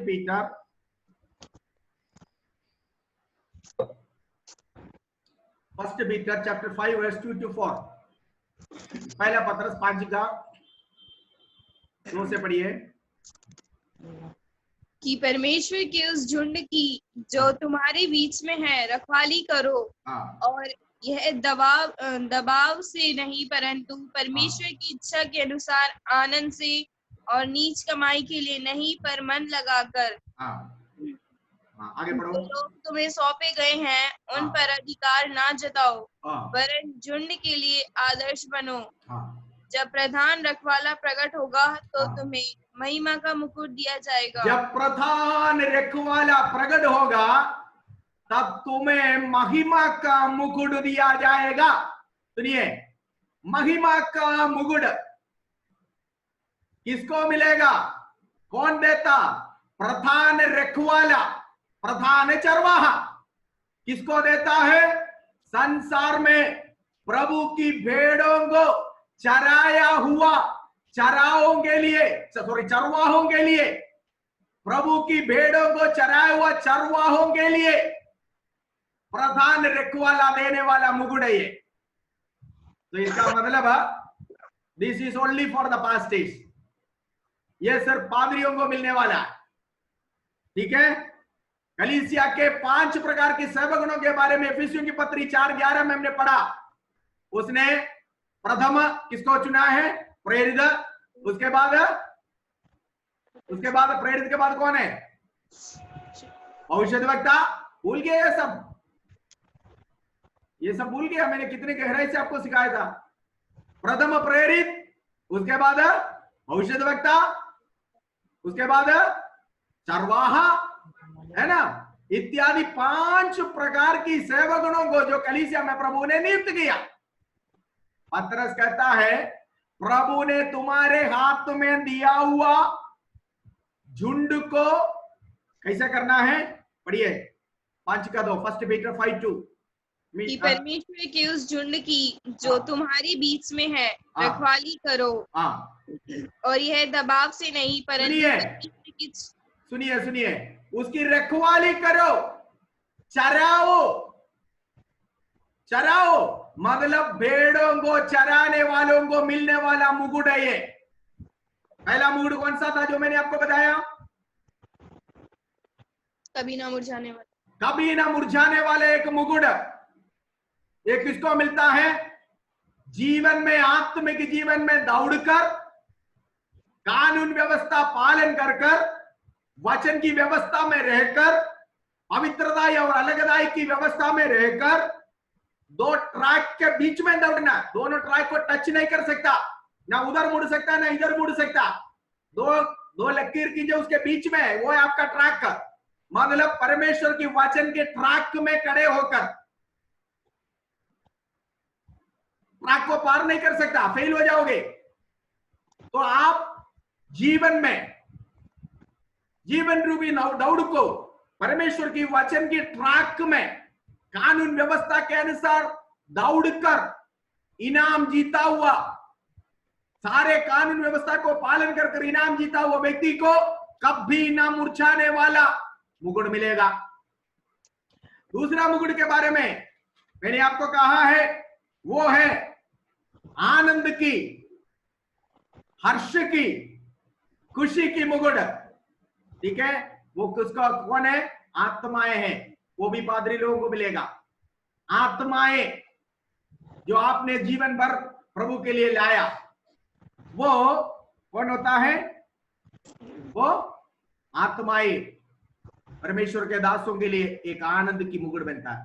तीसरी मुकुट है धार्मिकता का मुकुट, जो 2 तिमोथी 4:8 में हमने पढ़ा, अभी जो हम पढ़ रहे हैं। तीसरा मुकुट। चौथा मुकुट है महिमा का मुकुट। पतरस की पत्री में पतरस कहता है ये धार्मिकता का मुकुट किसको मिलेगा? जो अपने भेड़ को अच्छी तरह खाना खिलाया, अच्छी तरह वचन खिलाया हुआ, एक अच्छा चरवाहे का काम किया हुआ चरवाहे को, प्रधान रखवाला, चरवाहों का चरवाहा, प्रधान रखवाला, समस्त दुनिया के समस्त लोग जो प्रभु के झुंड है, दुनिया की समस्त कलीसिया जो प्रभु का झुंड है, उस झुंड का अध्यक्ष। ठीक है, वो प्रधान रखवाला इस संसार के कलीसिया के झुंड को ईमानदारी से, वफादारी से पालन पोषण किया हुआ, चराया हुआ, बचाया हुआ, ईमानदारी से काम किया हुआ चरवाहों को मिलने वाला मुकुट है, महिमा का मुकुट। क्लियर हो कि नहीं हुआ? चौथा मुकुट कौन सा है? महिमा का मुकुट। ये किसको मिलेगा? चरवाहों को मिलेगा। प्रभु की कलीसिया में सेवा के लिए नियुक्त किया हुआ सेवकगणों को मिलने वाला मुकुट है ये। ठीक है, क्राउन ऑफ ग्लोरी, महत्वത്തിന്റെ കിരീടം, महिमा का मुकुट, क्राउन ऑफ ग्लोरी, ये महिमा में प्रकट होने वाला प्रधान रखवाला ईमानदारी के साथ, वफादारी के साथ अपने भेड़ों को अर्थात अपनी कलीसिया को रखवाली किया हुआ, चराया हुआ, पालन पोषण किया हुआ, जो है उसको संभाला हुआ, अपने दासों को, पासवानों को, भविष्यद्वक्ताओं को, सिखाने वालों को देने वाला मुकुट है। राइट। आगे लास्ट क्राउन, सबसे आखिरी में एक क्राउन और हम पाते हैं, पढ़िए। क्राउन ऑफ लाइफ ये किसको मिलता है? पढ़िए क्राउन ऑफ लाइफ, याकूब की पत्री 1:12 पढ़िए। जेम्स चैप्टर 1 वर्स 12, याकूब 1:12।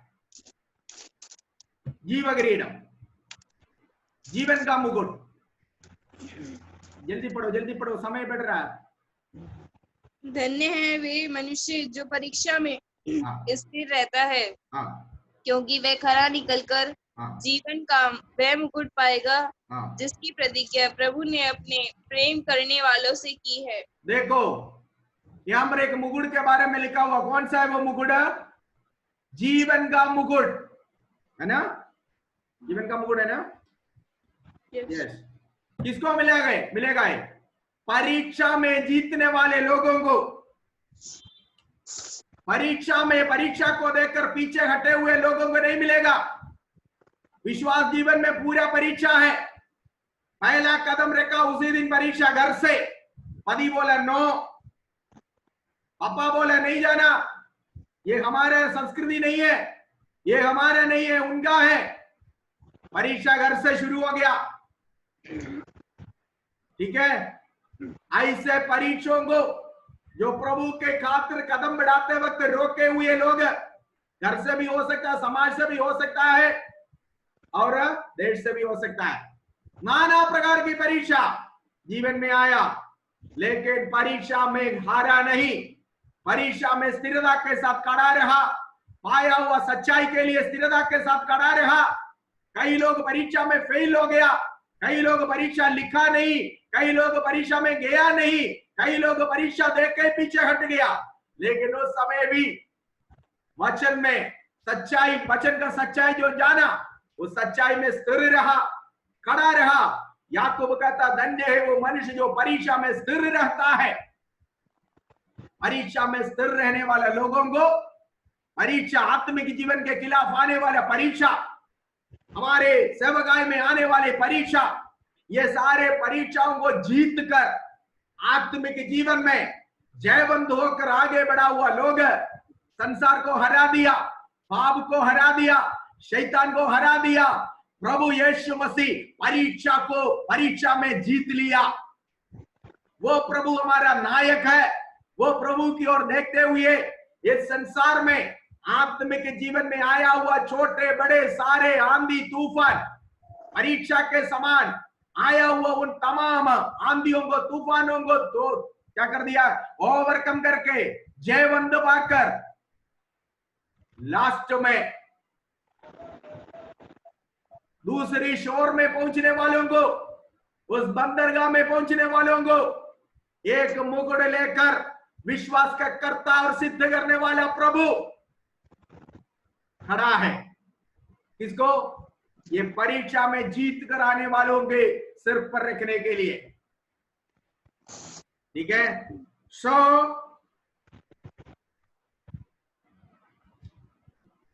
सहिष्णुता के साथ जिसने परीक्षा को सह लिया, यीशु परीक्षा को सह लिया। हकीकत में शैतान यीशु के पास परीक्षा लेकर आया, है कि नहीं? हकीकत में शैतान यीशु के पास परीक्षा को लेकर आया। वो परीक्षा आराधना के विषय में था। पहले बोला रोटी को, पत्थर को रोटी बनाओ, ठीक है? नहीं माना, वचन से सामने किया यीशु ने। उसके बाद मंदिर के ऊपर खड़ा कर कर बोला खुद जाओ, स्वर्गदूत तुम्हें संभालेगा। वहां पर भी प्रभु ने वचन से जीत लिया। उसके बाद पहाड़ के ऊपर खड़ा करके बोले एक बार मुझे झुककर दंडवत करो, ये जो कुछ दुनिया में तू देख रहा है ना मैं दे दूंगा। क्यों ऐसा बोला? कारण है, कल मैंने आपको बोला समस्त दुनिया उस दुष्ट के वश में, पहला यूहन्ना 5:19 में। पूरा दुनिया और दुनिया की शौहरत, दुनिया की लक्ष्य, दुनिया की धन दौलत, सब कुछ उसके हाथ में होने के कारण परीक्षा का लास्ट मोमेंट में परीक्षा का मकसद प्रकट कर दिया उसने। मकसद क्या था? आराधना। मुझे आराधना करो, एक बार झुक कर दंडवत करो, मतलब मेरी आराधना करो, सब कुछ मैं दे दूंगा। आज शैतान की आराधना करने वालों के पास अंधाधुंध धन है। शैतान केवल एक ही एक बात जो हमसे नहीं करना चाहता, वो यह है कि जीवित परमेश्वर की आराधना ना करे। बाकी कुछ भी करने के लिए शैतान या घर का लोग या समाज के लोग जो है हमें रोकेंगे नहीं, टोकेंगे नहीं। केवल प्रभु की आराधना करने में शैतान को दिक्कत है आपसे। लेकिन ऐसी परिस्थिति घर से जो आया, ऐसा परीक्षा जो समाज से आया, ऐसा परीक्षा जो हमें देश से आया, जो आपकी आराधना को रोक सके, जो आपको प्रभु में बढ़ने के लिए रोक लगाए, जो आपके हालेलुया आत्मिक जीवन में रुकावट पैदा करे, ऐसा परीक्षाओं को जीतता हुआ लोगों को प्रभु यीशु एक दिन जीवन का मुकुट देगा। हालेलुया। ये कौन सा मुकुट है? आनंद जीवन का मुकुट। 60 साल जीकर संसार में 60 साल या 70 साल जीकर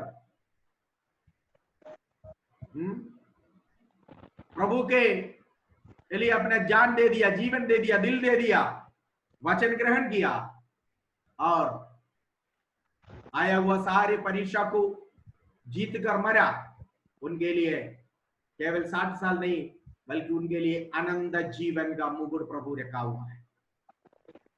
लेकिन 90 साल तक जिया, प्रभु का वचन को नहीं माना, प्रभु को नहीं ग्रहण किया, तो ये संसार में सुख पाया तो पाया, लेकिन मौत के बाद आनंद काल की आग की झील है, ऐसा लोगों के लिए तो इंतजार कर रहा है। सो प्रभु परीक्षा को सहा हुआ लोगों को परमेश्वर देने वाला मुकुट है। उस मुकुट का नाम है जीवन का मुकुट। ठीक है। पौलुस कहता है, कम बैक टू तीमुथियुस की पत्री, पौलुस कहता है मैं अच्छी कुश्ती लड़ा हूं, मैं अपने दौड़ को पूरा किया हूं, अब मेरे लिए एक मुकुट इंतजार कर रहा है। परमेश्वर उस दिन मुझे वो धार्मिकता का मुकुट देगा, केवल मेरे लिए नहीं बल्कि उनकी आगमन की प्रतीक्षा करने वाले सारे धर्मियों को उस मुकुट उस दिन मिलेगा। चलिए आगे को पढ़ेंगे।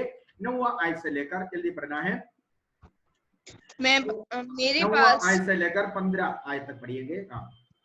मेरे पास शीघ्र आने का प्रयत्न कर, क्योंकि देमास में इस संसार को प्रिय जानकर मुझे छोड़ दिया है और थिस्सलुनीके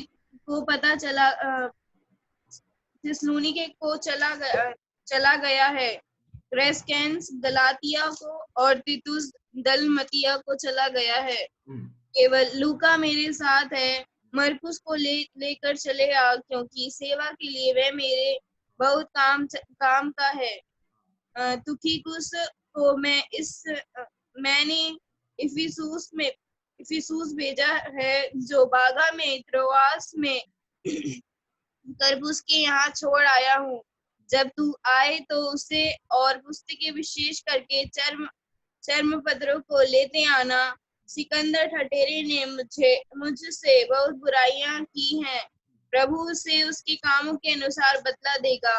तू भी उससे सावधान रह, क्योंकि उसने हमारी बातों का बहुत ही विरोध किया है। Okay, enough. सी पौलुस यहाँ पर कहता है, अब पौलुस को कोई आत्मिक बातें कहने का नहीं है, जो कुछ बना था बोलना था बोल दिया। लास्ट में पौलुस कह रहा है, अपनी पर्सनल कैजुअली बोल रहा है, तू जल्दी मेरे पास आने का प्रयत्न करना, ठीक है, क्योंकि मैं अभी अकेला हूं।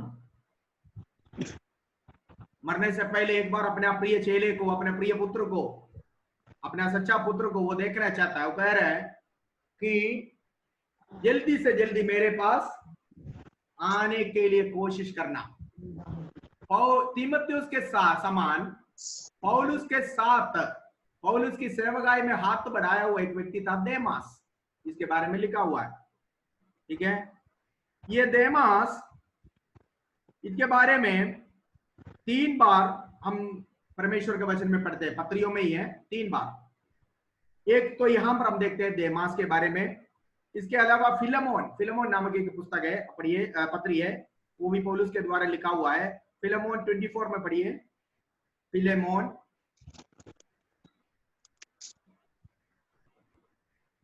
फिलेमोन की पत्री मिला।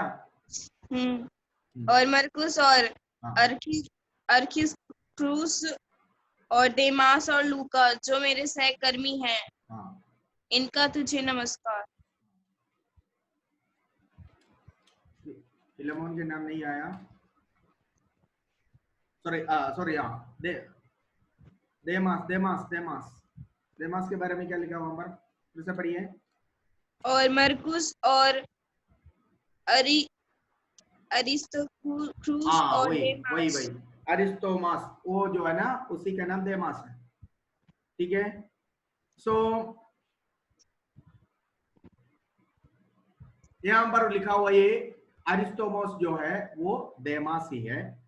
और कुलोसियों की पत्री में हम इस देमास को देखते हैं एक बार। कुलोसियों की पत्री 4:14 पढ़िए। Colossians chapter 4 verse 14।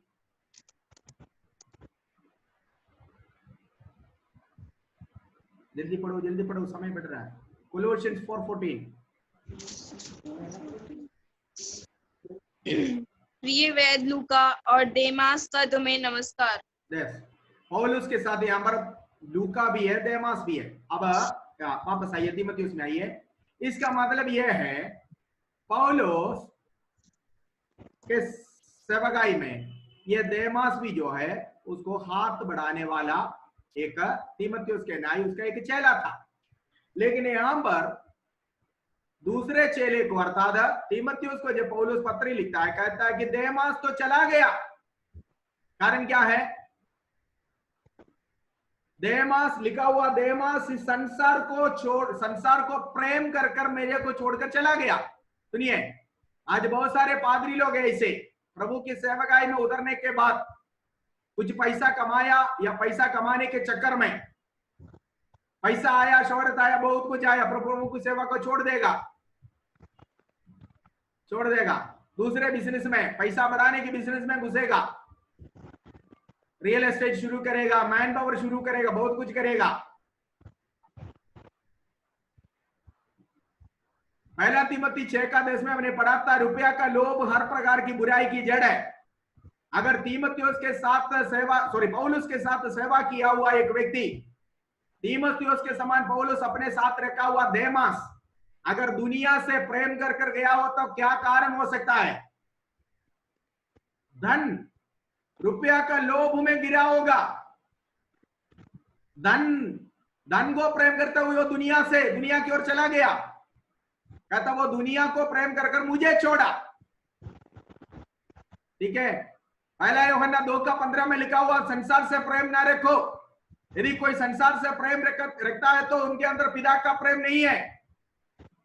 संसार में जो है वो क्या है? आंख की अभिलाषा, शरीर की अभिलाषा, जीविका का घमंड, ये सब संसार से है। और यदि कोई इन बातों से प्रेम रखता है तो वो प्रभु का नहीं है। तो यही है संसार में जो है। अगर देमास संसार से प्रेम रखकर गया तो ये तीनों चीजों से प्रेम रखकर गया है। या तो जीविका का घमंड रुपया का लोभ है। आंख की अभिलाषा, आपको मालूम है क्या है? शरीर की अभिलाषा, आपको मालूम है वो क्या है?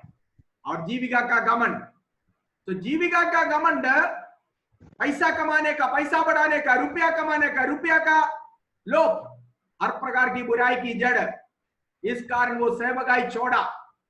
रुपया के लोभ में आकर यहूदा ने प्रभु को छोड़ा, यहूदा ने सेवकाई को छोड़ा। ठीक है, देमास यहां पर पौलुस के आखिरी समय में पौलुस के साथ नहीं है। तीमुथियुस को दूर से बुला रहा है, बेटा मेरे पास जल्दी आओ, मैं अकेला हूं। देमास संसार को प्रेम कर कर मुझे छोड़कर चला गया। सुनिए, एक बार प्रभु के साथ, परमेश्वर के दासों के साथ रहकर आत्मिक संगति, डिस्टर्ब ना करो, अपने ऑडियो बंद रखो, घर का डिस्टर्बेंस आ रही है। किसका ऑडियो खुला है? जो कोई प्रभु के साथ चलकर परमेश्वर का आत्मिक आशीषों को प्राप्त किया, वो बाद में अगर संसार की ओर चला जाएगा तो उसके हालात क्या हो सकता है? नतीजा क्या हो सकता है, उसकी अवस्था क्या हो सकता है। पतरस इसके बारे में कहता है, प्रभु दुनिया को छोड़कर बपतिस्मा लिए हुए लेते वक्त गीत गाया, संसार को छोड़कर सालिब को लेकर, संसार को छोड़कर सालिब को लेकर न लौटूंगा न लौटूंगा। ये तब की कब की गाना है, जब बपतिस्मा लिया तब का। लेकिन जब बपतिस्मा लेने के बाद प्रभु ने उनको आशीष दिया, सेवकाई में उतरा, सेवकाई में बढ़ा, आत्मिक जीवन बढ़ने के बाद फिर क्या हो गया, प्रभु की ओर से जो कुछ पा सकता था पा लिया। पाने के बाद विश्वास जीवन में पीछे हटा, फिर संसार की ओर बढ़ने लगा। क्रूस अभी कंधे से उतारकर हाथ में पकड़ लिया। पहले कंधे पर था क्रूस, अभी उस क्रूस को कंधे से उठाकर हाथ में पकड़ लिया। फिर चल हाथ में पकड़कर थोड़ा देर चला, चल के फिर क्या कर दिया, उसको एक जगह में गाड़ दिया। कहां पर गाड़ दिया, चलो रहने दो, चर्च के ऊपर ही लगा देते हैं, लगा दिया। अब हाथ कंधे पर रखने वाला क्रूस चर्च के ऊपर लगाकर संसार की ओर चला गया। गाया था, मैं संसार को नहीं छोड़ूंगा, सॉरी प्रभु को नहीं छोड़ूंगा, संसार को छोड़ूंगा। लेकिन अब क्या हुआ, होते होते चलते चलते क्रूस कंधे से उतारकर हाथ में पकड़कर, बाद में वो क्रूस जमीन में गाड़ दिया, नहीं तो मकान के ऊपर गाड़ दिया। गाड़ कर दुनिया की ओर फेरा, दुनिया की ओर देखा, दुनिया की ओर मोड़ा, प्रभु को छोड़ा, संसार को अपना लिया। उनके बारे में पतरस क्या कहता, पढ़िए सेकंड पीटर, दूसरी पतरस की पत्री, दूसरे अध्याय का 20 से लेकर 22 तक, जल्दी पढ़िए। देमा संसार को छोड़ कर गया, संसार को प्रेम करके प्रभु पौलुस को छोड़ कर गया। संसार को प्रेम करने वालों का प्रभु को प्रेम करने के बाद संसार में वापस जाने वाला, संसार की अभिलाषों की तरफ वापस जाने वाला विश्वासी हो या प्रभु का दास लोग हो, उनका नतीजा क्या हो सकता है। पढ़िए second Peter chapter 2 verse 20 to 22। जब वे प्रभु और उद्धारकर्ता यीशु मसीह की पहचान के द्वारा संसार की नाना प्रकार की अशुद्धता से बच निकले और फिर उसमें फंसकर हार गए, तो उनकी पिछली दशा पहली से भी बुरी हो गई है। देखो, अगर कोई प्रभु को छोड़कर दोबारा संसार में चला जाएगा तो, और पतरस कहता उनका दशा पिछले दशे से क्या होगा, बुरी हो जाएगी। एग्जाम्पल, यूदा प्रभु को पाया हुआ व्यक्ति, प्रभु के साथ 3.5 साल चला हुआ व्यक्ति, उसकी बाद की दशा क्या हुआ, खुद को तो फांसी लगा दिया, साथ साथ उसके परिवार नाश हो गया, उनकी पत्नी अनाथ हो गए, उनके बच्चे अनाथ हो गए, उनके सब कुछ, और जो कमाया संसार से उसने कमाया वो भी काम में नहीं आया, वो भी अपने हाथों से चला गया, ना पीढ़ी के लिए ना उनके परिवार के लिए कोई काम नहीं है। पतरस कहता उनकी बाद की दशा पिछले दशे से बुरा होगा। यूदाയുടെ അനുഭവമാണത്, उनकी पिछला दशा से बुरा होगा आने वाला समय। जो प्रभु को छोड़ता है, जो सेवकाई को छोड़ता है, इसलिए संसार का धन देकर प्रभु की सेवकाई को मत छोड़िए। पैसा कमाने के लिए प्रभु की सेवकाई को सेकेंडरी साइड बिजनेस ना बनाइए, आपकी दशा बहुत बुरा होगा। आगे पढ़िए बेटा, आगे क्या लिखा हुआ है, जल्दी पढ़िए। क्योंकि धर्म के मार्ग का ना जाना ही उसके लिए इससे भला होता कि उसे जानकर उस पवित्र आज्ञा से फिर जाते जो उन्हें सौंपी गई थी। देखो, अच्छा होता था कि ये सच्चाई को ना जानते, अच्छा होता है विश्वासी ना बनते, अच्छा होता है पादरी ना बनते, ठीक है। प्रभु में आकर दोबारा मुड़कर जाने से कितना अच्छा है कि तुम ना जानते। यहूदा के बारे में भजन संहिता 109 में एक भविष्यवाणी है, कितना अच्छा था कि वो मनुष्य अगर जन्म नहीं लिया होता। देखा क्या भला था कि अगर वो जन्म नहीं लिया होता। हाँ, आगे पढ़िए। उन पर यह कहावत ठीक बैठती है हाँ कि कुत्ता अपनी छांट की ओर और हाँ नहलाई हुई सूअरनी हाँ कीचड़ में लौटने के लिए फिर चली जाती है। हाँ, प्रभु की सेवकाई में उधर कर दोबारा पैसा कमाने के चक्कर में संसार के पीछे संसार में जाने वाले और प्रभु की सेवकाई को तुच्छ समझकर जाने वाले की दशा यह है, उनके ऊपर एक कहावत सही बैठता है, अपने खुद के छोड़ा हुआ चीज को लेने वाले विश्वासी, छोड़ा हुआ चीज को वापस ग्रहण करने वाले विश्वासी, जो चीज छोड़ दिया था प्रभु के कंध उसको वापस लेने वाले, जो जहां से आप आए वहां पर वापस जाने वाले, जिस बंधन में पहले थे उसी बंधन में वापस जाने वाले, तुम्हारे ऊपर एक कहावत सही बैठता, खुद के उल्टी को चाटने वाला कुत्ता। भला होता तो प्रभु को ना जानते, भला होता तो विश्वासी ना बनते, भला होता तो प्रभु में नहीं आते, भला होता तो इस बाइबल को हाथ में ना उठाते, और दूसरा नहलाने के बाद फिर कीचड़ में उतरने वाला, कूदने वाला सुअर। देखा, पतरस कहता उनके लिए एक कहावत सही बैठता है। देमास पौलुस के जीवन देखा हुआ व्यक्ति चला गया, लेकिन तीमुथियुस अभी भी खड़े हैं। कारण क्या है? परमेश्वर का सच्चा नींव स्थिर रहता है। पादरियों के बीच में बहुत सारे लोग त्यागेंगे। एग्जाम्पल यहूदा पादरी, यहूदा भी एक पास्टर था, है ना, प्रभु का चेला था, वो तो प्रभु को बेचकर चला गया, सेवकाई छोड़ा, प्रभु को छोड़ा। बहुत सारे पादरी छोड़ेंगे। हिंदुस्तान का नियम थोड़ा कानून सख्त हो जाए, देखते कितने पादरी कौन कितने पानी में, तब पता चलता। ठीक है, बहुत सारे छोड़ेंगे, बहुत सारे विश्वासी पीछे हटेंगे, लेकिन वचन क्या कहता है? खुद की उल्टी चाटने वाला कुत्ता या नहलाने के बाद फिर कीचड़ में उतरने वाले सुअर, जो वापस चला जाता, दुनिया को प्रेम करके दुनिया में चला जाता। देमास चला गया, लेकिन तीमुथियुस खड़ा है, मरकुस खड़ा है। हर कोई नहीं पीछे हटेगा, हर कोई नहीं वापस जाएगा, हर विश्वासी वापस नहीं जाएगा, हर पादरी वापस नहीं जाएगा। परमेश्वर का सच्चा नींव हमेशा स्थिर है। हर समय में कुछ लोग जान देने के लिए तैयार होकर खड़े हो जाएंगे। एक पौलुस मरा है तो एक तीमुथियुस खड़े हो जाएगा। ठीक है, तो पतरस कहता है, पौलुस कहता है, देमास इस संसार से प्रेम कर चला गया, मैं अकेला हूं, तू जल्दी आ। आते वक्त एक और व्यक्ति के नाम यहां पर जिक्र करता है, जिसका नाम है यूहन्ना मरकुस। एक जल्दी में दो बातें उसके बारे में कहूंगा। आपको मालूम है यूहन्ना मरकुस कौन है?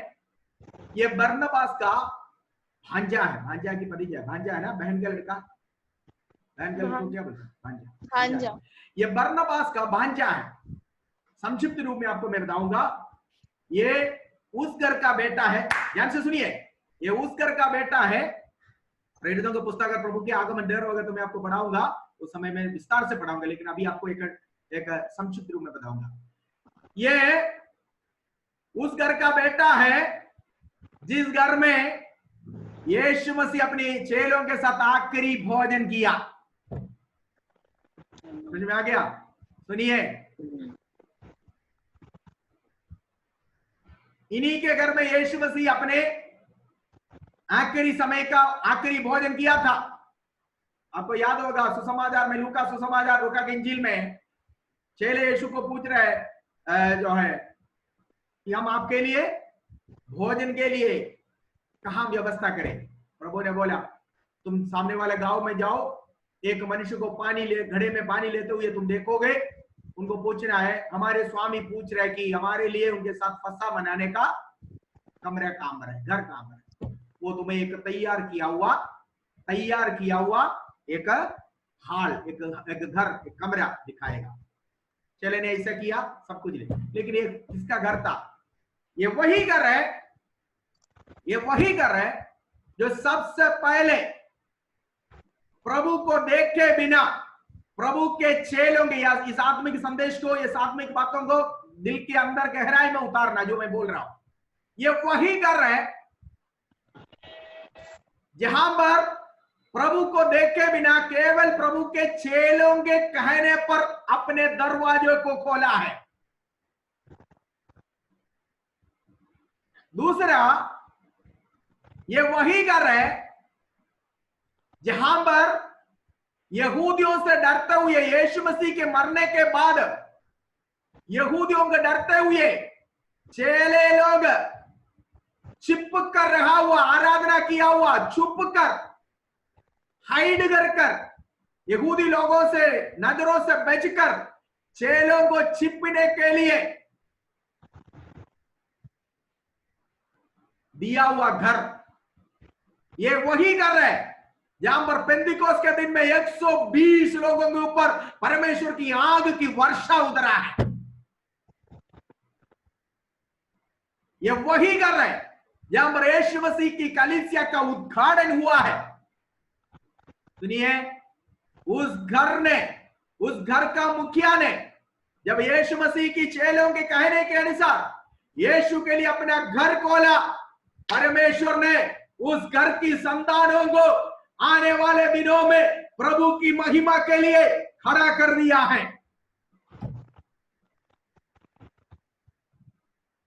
वो घर का बेटा है यूहन्ना मरकुस, जो बरनबास की भांजा है।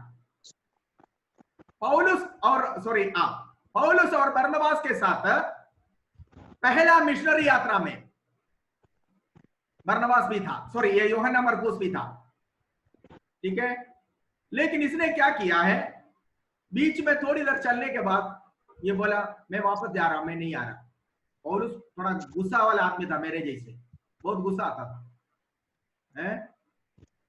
पौलुस आलतू फालतू बातें बर्दाश्त नहीं करता था, कड़क जवाब देता था। तो क्या किया, पौलुस ने बोला अगर नहीं आ रहा तो अगली बार तेरे को लेकर नहीं चलूंगा।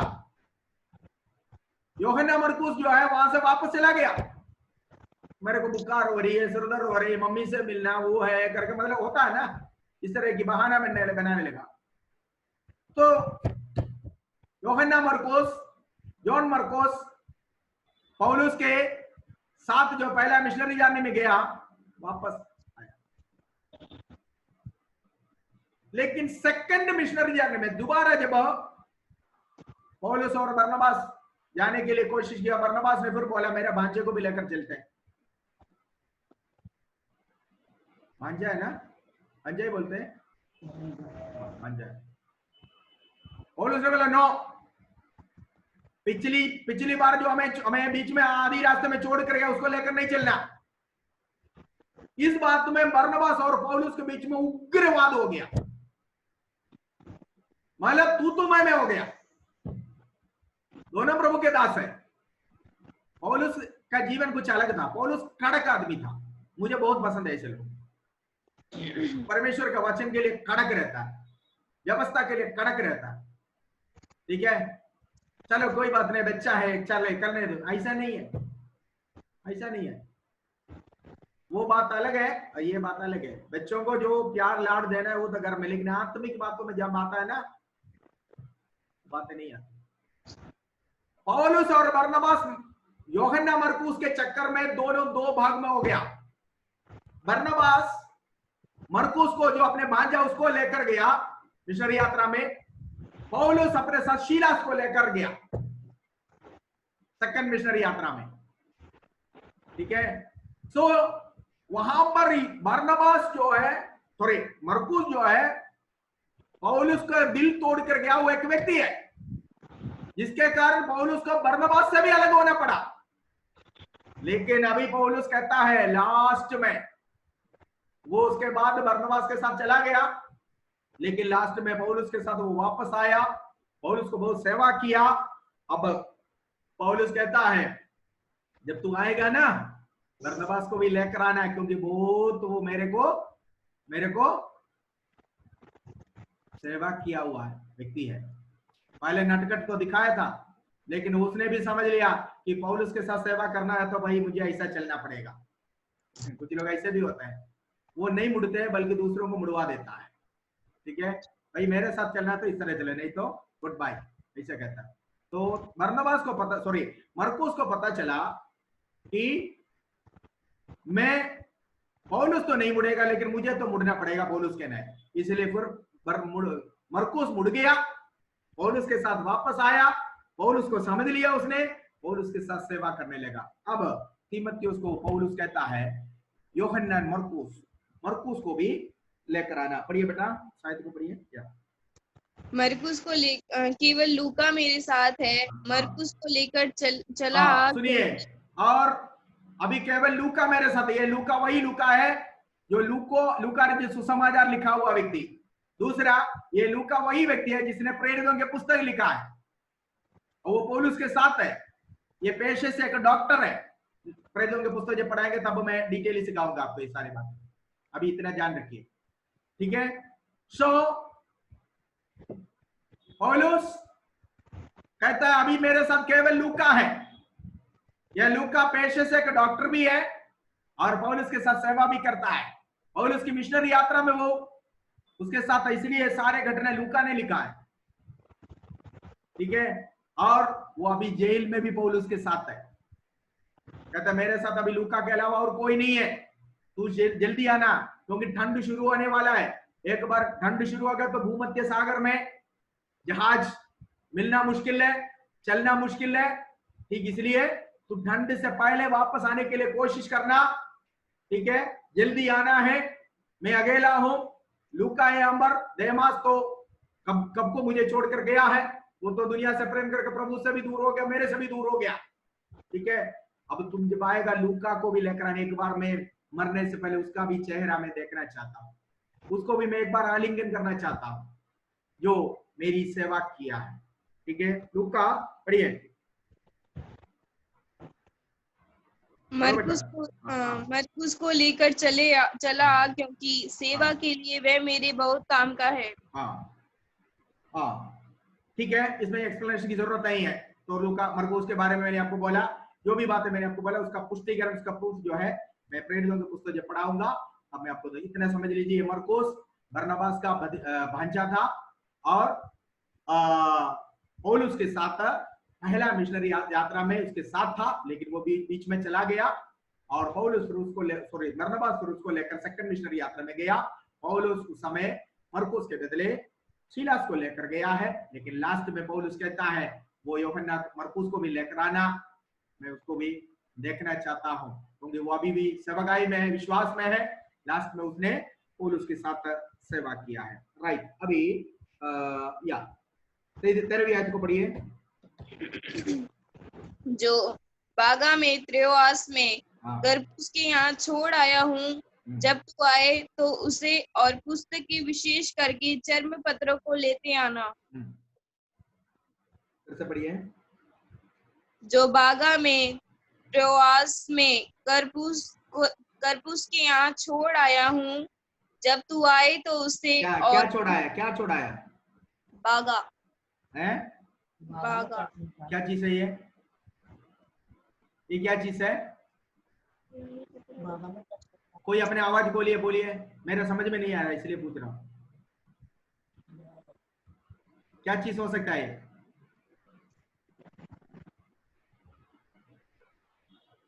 कोट। यस, कोट नहीं है, कंबल। पौलुस कहता है मैं त्रोआस में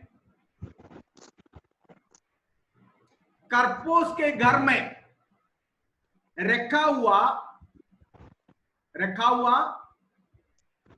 वो कंबल जरूर लेकर आना।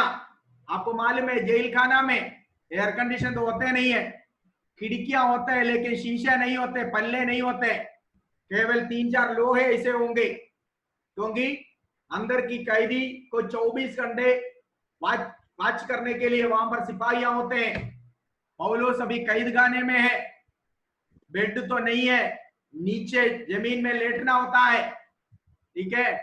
ठंड के मौसम में वो जो है खिड़की खुला हुआ होता है, खिड़की के पल्ले नहीं होते, दरवाजा भी लोहे के दरवाजा जिसमें जो है क्या कहता है रेलिंग लगी हुई है, पल्ला नहीं होता, हवा रोकने के लिए कोई ये नहीं है।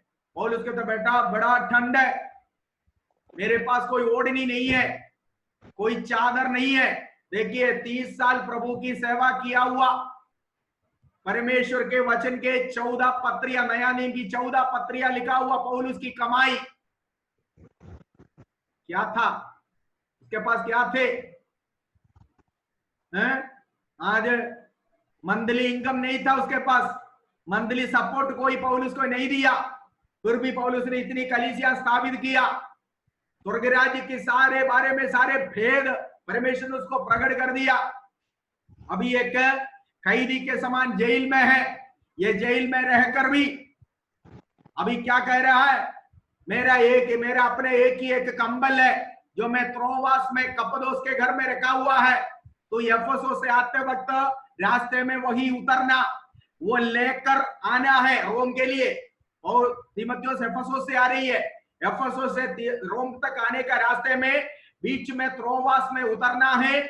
वहां उतरकर मेरा कंबल जो है वो रखा हुआ लेकर आना। बहुत जाड़ा लगता है, यहां सो नहीं पाते हैं। आपको मालूम है, आपने जेल देखा होगा, जेल के दरवाजे कैसे होते, खिड़कियां कैसे होते, शीशे पल्ले नहीं होते उसमें। बहुत ठंड के समय पौलुस हिल रहा है, 80 साल का बुढ़ा भी है, ये भी याद रखना। उस शरीर को थोड़ा बहुत राहत मिलने के लिए, मतलब गर्दन काटकर अलग करने तक थोड़ा बहुत राहत मिलने के लिए तीमुथियुस का कह रहा है, मेरा कंबल लेकर आना। आज एक महीना अगर सपोर्ट नहीं मिला तो प्रभु को भी छोड़ दिया, जो है सेवकाई भी छोड़ दिया, संस्था भी छोड़ दिया। ठीक है, 2 साल 3 साल सेवकाई करने के बाद या 5 साल 10 साल सेवकाई करने के बाद आजकल के पौलुस लोग 2 मंजिल की कोठियां बना देते हैं, 50 लाख 1 करोड़ की गाड़ियां खरीद लेते हैं। कुछ नहीं है तो भी बोलेगा नॉर्थ इंडिया का मेरा मिशन, नॉर्थ इंडिया के गांव के बारे में मेरा मिशन, नॉर्थ इंडिया के गांव के बारे में मेरा विजन। कभी नॉर्थ इंडिया का गांव में घुसा भी नहीं, देखा ही नहीं है। वो व्यक्ति है जो फेसबुक के द्वारा और यूट्यूब के द्वारा जो नॉर्थ इंडिया के मिशन के बारे में दुनिया को बताकर अपने अकाउंट में पैसा मंगवाते हैं और कोटियां खरीद लेता है। पौलुस कितना कोटी खरीदी थी? 30 साल सेवकाई किया हुआ पौलुस, कई कलीसियाएं दुनिया के तमाम भूखंडों में खड़ा किया हुआ पौलुस, उसके पास क्या आर्थिक धन था, क्या आर्थिक असत था उसके पास? उसका अपना एक कंबल है जो रखा हुआ, कह रहा वो कंबल बेटा लेकर आना। सभी लोगों ने उसको छोड़ दिया। इससे पहले आयत में हमने पढ़ा, आसिया के सारे लोग उसको छोड़ दिया। जो कलीसिया वालों ने उससे आत्मिक भलाइयां प्राप्त किया, सबने छोड़ दिया, सारे कलीसिया के लोग छोड़ दिया। अब अकेला हो गया। कहता है वो तुम जब आते वक्त त्रोवास में उतरना, त्रोवास में उतर कर मेरी कंबल वहां पर मेरे रखा हुआ पुराना है वो लेकर आना। और उसके साथ कुछ किताबें हैं। ये किताबें कौन हो सकता है? ये किताबें हैं चमड़े में लिखा हुआ, उस समय प्रिंटेड कागज नहीं है हमारे पास जैसे किताब होते, इस तरह की बुक नहीं है, चमड़े में लिखा रहता था। ठीक है, क्यों? हो सकता है परमेश्वर का वचन है, मूसा के द्वारा दिया हुआ व्यवस्था है। हो सकता है कोट बाहर की ठंड से बचने के लिए और अपने बाहरी शरीर को गर्माइश करने के लिए, और जेल के अंदर कोई किताबें नहीं मिले पढ़ने के लिए। कहते वो किताब मिला जब तक मेरा कूच निकलने का समय आ जाए तब तक परमेश्वर का वचन रूबी वो चमड़े में लिखा हुआ, लेदर में लिखा हुआ वो वचन लेकर आना, ताकि मैं पढ़कर अपनी आत्मा को मैं गरमाइश करता रहूं। यही था पौलुस का धन। 30 साल सेवा किया हुआ एक दास का, परमेश्वर का दास का धन यही था। आज क्या है? आज सेवागाई में निकलते ही सबसे पहले बुलेट चाहिए, और उसके बाद फिर मतलब आत्माएं बचे ना बचे वो तो नहीं है। आज हमारा नजर वहां जाता पहले, और इसके पास कोई बुलेट नहीं था, मकान नहीं था, कुछ भी नहीं था, किराए के मकान में रहा। प्रेरितों का पुस्तक 28 अध्याय में हम लोग उसको आयत को पढ़ा है, भाड़ा देकर खरीदा हुआ एक घर में, भाड़ा किराया देकर एक घर में रहता था। सेवा किया। कहता है कि वापस आएगा तो तुम दो बातें याद रखिए, एक मरकुस को साथ लेकर आना, दूसरा मेरा कंबल प्रोवास में जो है किसके घर में रखा हुआ है, कपदोस के घर में रखा हुआ है, उसको लेकर आना, उसके साथ एक किताब में रखा था, वो किताब भी लेकर आना। This was the wealth of A missionary who work for 30 years। जगह जगह में जाकर, भूखंडों में जाकर, उपद्रव सहकर, कष्ट सहकर प्रभु की सेवा किया, पत्थरवा किया, वेद खाया, ठीक है, और आखिरी में तलवार से काटे जाने के लिए इंतजार कर रहे, एक मेमना के न्याय वध किया जाने के लिए, करने के लिए रखा हुआ। उसके पास क्या धन था, आज हमारे पास क्या है? पौलुस किया हुआ सेवकाई का 1 लाख में 1 भाग हम करते हैं, किए हैं। पौलुस ने जो किया उसका 1 लाख में 1 भाग हमने किया है। मुकुट चाहिए, मुकुट चाहिए, मुकुट चाहिए तो पौलुस के नए में सेवा करना होगा, अपने आप को त्यागना होगा, ठीक है। एक से ज्यादा मुकुट कई लोगों को मिलेगा, पौलुस को तो मेरे हिसाब से 5 मुकुट मिलेगा, लेकिन हम में से कितने लोग कम से कम 1 मुकुट पाएगा, जो चरवाहों का मुकुट पाएगा? कितने लोग धार्मिकता का मुकुट पाएगा? कितने लोग जीवन का वो मुकुट पाएगा? कितने लोग महिमा का मुकुट पाएगा? हमारे जीवनों को हमें समर्पण करना है, जांचना है।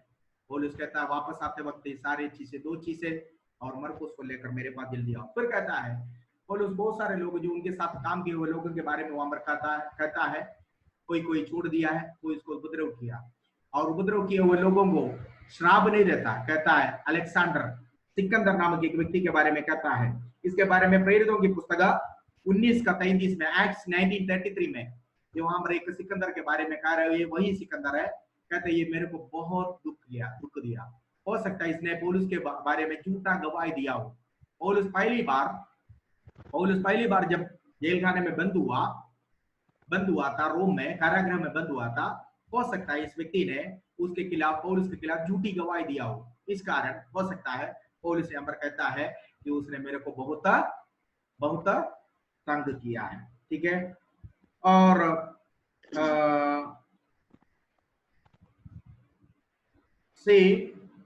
सिकंदर मेरे को बहुत दुख किया, और ठीक है, लेकिन प्रभु मेरे साथ था, इसने बहुत दुख दिया मेरे को। आज हमारे मिनिस्ट्री में भी ऐसे लोग हैं, कलीसिया के अंदर भी, कलीसिया के बाहर भी, सिकंदर के नहीं बहुत सारे लोग हैं जो हमें दुख देने वाले, तंग करने वाले, सेवकाई में रुकावट डालने वाले, लेकिन पौलुस उनके प्रति बुराई नहीं बोलता, पौलुस को आशीष देता, पौलुस का प्रभु उनसे डील करे, ठीक है। आगे पौलुस कहता है कि मेरा 17 पढ़िए, परंतु 16 मेरे पहले प्रतिवाद के समय किसी ने भी मेरा साथ नहीं दिया, वरन सब ने मुझे छोड़ दिया था। पौलुस कहता है जब मैं पहली बार रोम में मैं बंद हो गया था, उस समय कोई भी लोग, यहाँ तक रोम के कलीसिया के लोग तक आकर, जो है नजदीकी कलीसिया है, लोग तक आकर मेरे को कोई साथ नहीं दिया, मेरे को गवाही देने के लिए, मेरे अनुकूलता में गवाही देने के लिए नहीं आया कोर्ट में। हो सकता है ये सिकंदर ने इसके विरुद्ध गवाही दिया होगा, ठीक है, लेकिन कहता है कि सबने मुझे छोड़ दिया, लेकिन प्रभु ने मुझे संभाला है, ठीक है। पौलुस के जीवन प्रभु यीशु मसीह के जीवन के साथ बिल्कुल तुलना कर हम पढ़ सकता है। यीशु मसीह का हालात भी ऐसे था, यीशु को सबने छोड़ दिया, है ना, अपने खुद के चेले छोड़ दिया, क्रूस पर वो अकेला था। अच्छा सीधा 22 से पढ़ते, वहां पर कहते हे मेरे परमेश्वर तूने मुझे क्यों छोड़ दिया, तक अपने प्रिय पुत्र को उसको छोड़ दिया। वो कंडीशन पौलुस को भी आया है। पौलुस भी अभी सबको ही होते हुए भी कोई नहीं है। पौलुस के कितने चेले हैं, पौलुस के द्वारा प्रभु में आए कितने विश्वासी करने, पौलुस के द्वारा खड़ा किया वो कितनी कलीसिया है जो पौलुस ने अपने हाथों से स्थापित किया, लेकिन पौलुस के प्रतिसंधि में किसी ने उसको साथ नहीं दिया। यीशु के जीवन में भी इसी प्रकार था, मेरे और आपके जीवन में भी यही होगा। यही उम्मीद रखना, यही प्रतीक्षा करना है, ठीक है। सो ये प्रभु यीशु मसीह को लोगों ने त्याग दिया, संसार तो त्याग दिया, यहूदी लोगों ने, अपने ने तो त्याग दिया, यीशु के चेले भी त्याग दिया, यहां तक अपने साथ रहने वाले चेले भी यीशु को त्याग दिया, छोड़ दिया। अकेले में एक बलि पशु के नाई सलीब पर टांगा गया। पौलुस अभी वध किया जाएगा, एक मेमने के नहीं वध किया जाएगा, अकेला है, कोई नहीं है। भलाई प्राप्त किया हुआ, आशीष प्राप्त किया, हर कोई छोड़ दिया, हर कोई छोड़ दिया, अभी अकेला में है। और कहता है अभी केवल मरकुस, सॉरी लूका मेरे साथ है, मरकुस को भी साथ लेकर आना। अलेक्जेंडर मेरे को बहुत तंग किया, प्रभु उनको सहायता करे। मेरे पहले प्रतिवाद में किसी ने मुझे गवाही देने के लिए नहीं आया, कोई बात नहीं, परमेश्वर सबको आशीष, परमेश्वर उनसे डील करे, कहता है। और वर्ष 17 में कहता है परंतु प्रभु मेरा सहायक रहा और मुझे सामर्थ्य दी, ताकि मेरे द्वारा पूरा पूरा प्रचार हो और सब अन्य जातियां सुन ले। हाँ देखो पौलुस कहता है कोई मेरा साथ नहीं दिए कि प्रभु मेरे साथ है। इस कारण जेल में रहने के बावजूद भी मेरे को सजा सुनाने वाला फेस्तोस के सामने मैंने, जो अन्य जाति है, वो राजा के सामने मैंने प्रचार किया। प्रेरितों का पुस्तक 25 अध्याय से लेकर आगे को जब आप पढ़ेंगे वहां पर फेस्तोस अन्य जाति राजा, यहूदी नहीं है, मैं उसके सामने मेरा गवाही दिया, यीशु मसीह के बारे में मैंने कहा, ठीक है। और अग्रिप्पा जो यहूदी नहीं है, उस राजा के सामने मैंने यीशु मसीह का नाम को उठाया, मैंने क्या कर रहा हूं, क्या किया है, मैंने बताया। पौलुस कहता है जब मेरे सारे विश्वासी गण, सारे कलीसिया का लोग, मेरे चेले लोग मुझे छोड़ दिया, लेकिन प्रभु मेरे साथ होने के कारण अन्य जाति के सामने भी और यहूदियों के सामने भी, अधिकारियों के सामने भी प्रभु का नाम को ऊंचा करने के लिए प्रभु ने मुझे सहायता किया। ठीक, और फिर आगे क्यों क्या कहता है, पढ़िए। और प्रभु मुझे हर एक बुरे काम से छुड़ाएगा, हाँ, और अपने स्वर्ग के राज्य में सुरक्षित पहुंचाएगा। हाँ, और पौलुस देखो मृत्यु में भी, कल मैंने आपको बोला धर्मी को अपने मृत्यु में भी आशा है। वो कहता है मुझे प्रभु सुरक्षित स्वर्ग में पहुंचाएगा, मेरे शरीर ही तो नाश करेगा नीरो, लेकिन मेरी आत्मा को वो नुकसान नहीं पहुंचा सकता है, मेरी आत्मा को वो सुरक्षित स्वर्ग में पहुंचाएगा। ये बहुत बड़ा विश्वास है। आगे, उसी की महिमा युगान युग होती रहे। हाँ, उसकी महिमा युगान युग होती रहे। ठीक है, कहता है ठंड से पहले, वर्ष 21 पढ़िए, 21 जाड़े से पहले चले आने का प्रयत्न कर। सॉरी हम लोग 19 से नहीं पढ़ा था ना, 19 से लेकर 22 तक पढ़िए। यस, प्रिस्का और अक्विला और उनेसिफुरुस के घराने को नमस्कार। इरास्तुस कुरिन्थुस में रह गया और त्रुफिमुस को मैंने मिलेतुस में बीमार छोड़ा है। जाड़े से पहले चले आने का प्रयत्न कर। यूबुलुस और पुंदेस और लिनुस और क्लोदिया और सब भाइयों का तुझे नमस्कार। ठीक है, यहाँ पर 19 से 22 तक जब आप पढ़ते हैं, यहाँ पर एक परिवार प्रिस्किल्ला और अक्विला के बारे में पौलुस कहता है, ये दोनों पौलुस की सेवकाई में पौलुस को हाथ बढ़ाए हुआ एक लोग। देखिए पौलुस के साथ प्रभु की सेवकाई में मदद किया हुआ, लेकिन प्रिस्किल्ला पास्टर नहीं था, लेडी पास्टर नहीं था। ठीक है, पौलुस यहाँ पर कहता है अक्विला और प्रिस्किल्ला को मेरा नमस्कार देना है। आप पढ़िए, जल्दी पढ़ना है, प्रेरितों के पुस्तक 18 का 2 पढ़िए।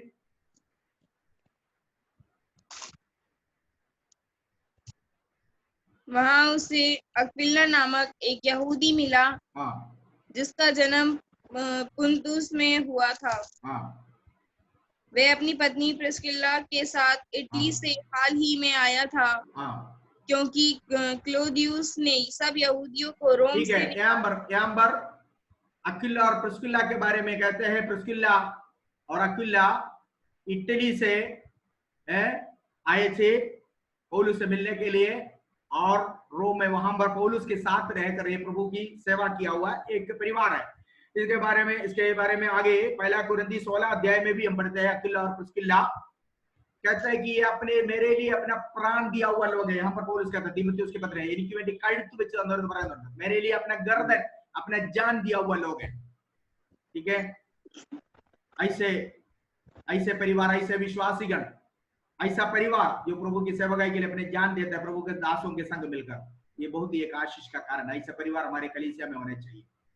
ऐसे प्रिस्किल्ला और अक्विला के नाई परिवार हमारे कलीसिया में होने चाहिए, जो परमेश्वर के दास के लिए अपने जान भी देने के लिए तैयार हो। परमेश्वर के दास के साथ प्रभु की सेवकाई में अपनी जान देने के लिए तैयार होने वाले लोग हमारी कलीसिया में होने चाहिए, ठीक है। और फिर यहाँ पर लिखा हुआ है वर्स 19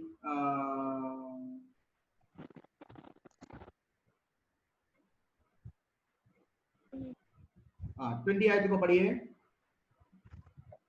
इरास्तुस कुरिन्थुस में रह गया और त्रुफिमुस को मैंने मिलेतुस में बीमार छोड़ा है। देखिए ये एक कॉन्ट्रडिक्टरी आयत है। मैंने आपको कल भी बोला था, कुछ लोग सोचते हैं कि पौलुस के साथ, देखो पौलुस की रूमाल, पौलुस की क्या कहता है कर्चीफ लोगों के ऊपर जब डालते थे तब लोग चंगे होते थे। पतरस का छाया शैडो पड़ने से लोग चंगे हो जाते थे, ठीक है। लेकिन यहाँ पर पौलुस कहता है, पौलुस के साथ सेवा किया हुआ एक व्यक्ति, उसका नाम क्या है? त्रोफिमोस, ठीक है। उसको पौलुस बीमारी हालात में मिलेतुस में छोड़ दिया। इसका मतलब क्या है? परमेश्वर का दास हो, परमेश्वर का दास साथ सेवा करने वालों, चंगाई हर वक्त हर सभी को नहीं मिलता, ठीक है। कोई जरूरी नहीं हर बार हमारे प्रार्थना से उनको प्रभु चंगाई दे, उसके पीछे कुछ कारण भी है। त्रोफिमोस को मिलेतुस में बीमारी हालात में पौलुस छोड़ आया। पौलुस के एक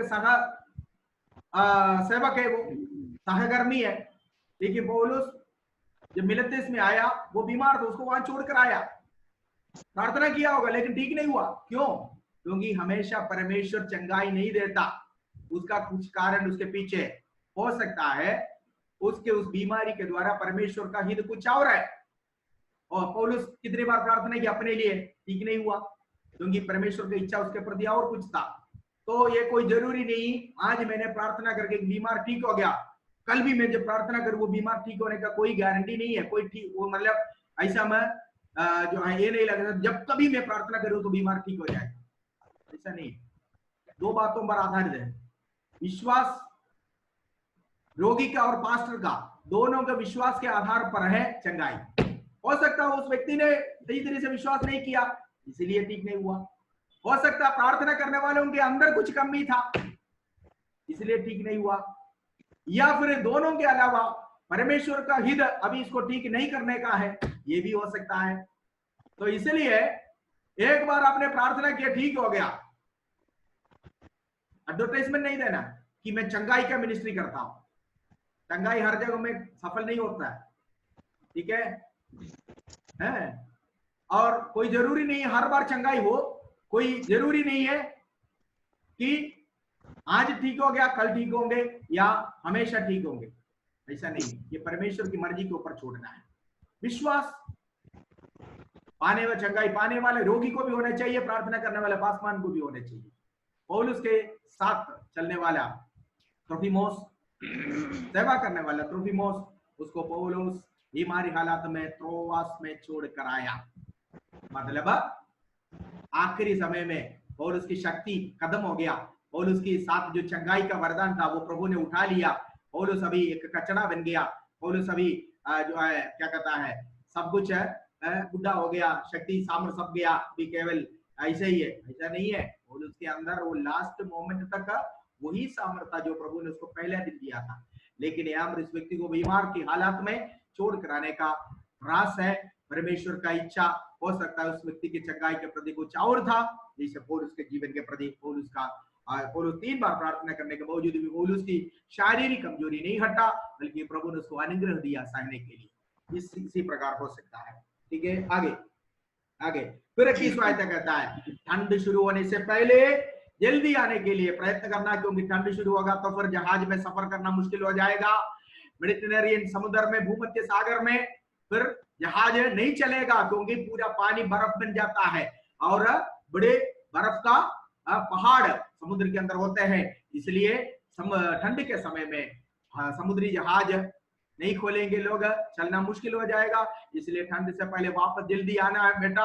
आते वक्त तो त्रोआस में उतरना है, वहां से मेरा कंबल, मेरा ओढ़नी और मेरे किताब 7 में मरकुस को भी लेकर आने के लिए कोशिश करना है, ठीक है। और लास्ट में 22 आयत में पढ़िए, वर्स 22। हाँ प्रभु तेरी आत्मा के साथ रहे, तुम पर अनुग्रह होता रहे। देखिए, प्रभु की अनुग्रह तुम्हारे साथ रहने के लिए नहीं कह रहा है, बल्कि प्रभु आप स्वयं तुम्हारी आत्मा के साथ रहे। देखा, हम लोग कहते हैं प्रभु की अनुग्रह आपके साथ रहे, लेकिन कहता है प्रभु है तो सारे आशीष उनमें भरपूर है। प्रभु तुम्हारी आत्मा के साथ रहे, प्रभु की अनुग्रह नहीं, बल्कि प्रभु आप तुम्हारे साथ रहे, तुम्हारे सफर में साथ रहे, सेवकाई में साथ रहे, जीवन में साथ रहे, ठीक है। जल्दी आने के लिए कोशिश करना। और कहता है प्रभु की अनुग्रह तुम में बने रहे। देखो, ये पत्री अनुग्रह के साथ शुरू किया, अनुग्रह के साथ शुरू किया हुआ पत्री मौत को आमने सामने देखते हुए अनुग्रह के साथ समाप्त किया। जेल से लिखा, कारागृह से लिखा है, लिखते वक्त अनुग्रह का घोषणा किया। परमेश्वर की अनुग्रह, प्रभु की ओर से तुम्हें अनुग्रह और करुणा मिले। अनुग्रह और करुणा मैंने बहुत समय लेकर आपको सिखाया क्या है अनुग्रह। अनुग्रह के साथ शुरू किया हुआ पत्री कृपयोडुकूडी आरंभिंचा लेखनम कृपयोडुकूडी अवसानिपिच्चु, अनुग्रह के साथ उसको समाप्त कर दिया है। प्रेज़ द लॉर्ड, एक बहुत बड़ा अनुग्रह। और पौलुस अभी भी उसका पूरा विश्वास है, मैं अभी इस कंडीशन में भी, इस जेल में, ये सारी बातें कहने के लिए प्रभु ने मुझे अनुग्रह दिया, इस कारण मैं लिखा। ഇത് ദൈവകൃപ എന്നോട് കൂടെ ഉണ്ടായിരുന്നുകൊണ്ടാണ് ഞാൻ ഇത് എഴുതിയത്, എനിക്ക് എഴുതാൻ പറ്റിയത്। इस अवस्था में अगर प्रभु की अनुग्रह मेरे साथ नहीं होता तो मैं इस उम्र में, इस अवस्था में इतनी तुझे एनकरेज करने वाला, तुझे हिया बढ़ाने वाला, हिम्मत बढ़ाने वाला पत्री नहीं लिख सकता था। प्रभु आप तुम्हारे आत्मा के साथ रहे और परमेश्वर की अनुग्रह हमेशा तुम में बने रहे, प्रभु के अनुग्रह में बड़े रहे, प्रभु के अनुग्रह में बने रहे, प्रभु के अनुग्रह में बढ़ते जाइए। प्रभु अपनी अनुग्रह से आप सभी को भरपूर करे, परमेश्वर वचनों के द्वारा हमें आशीष दे। That is the triumphant end, that is the victorious end. परमेश्वर का धन्यवाद हो, इस पत्री इसी प्रकार सक्सेसफुली समाप्त करता है। परमेश्वर हम सबको आशीष दे। आमीन।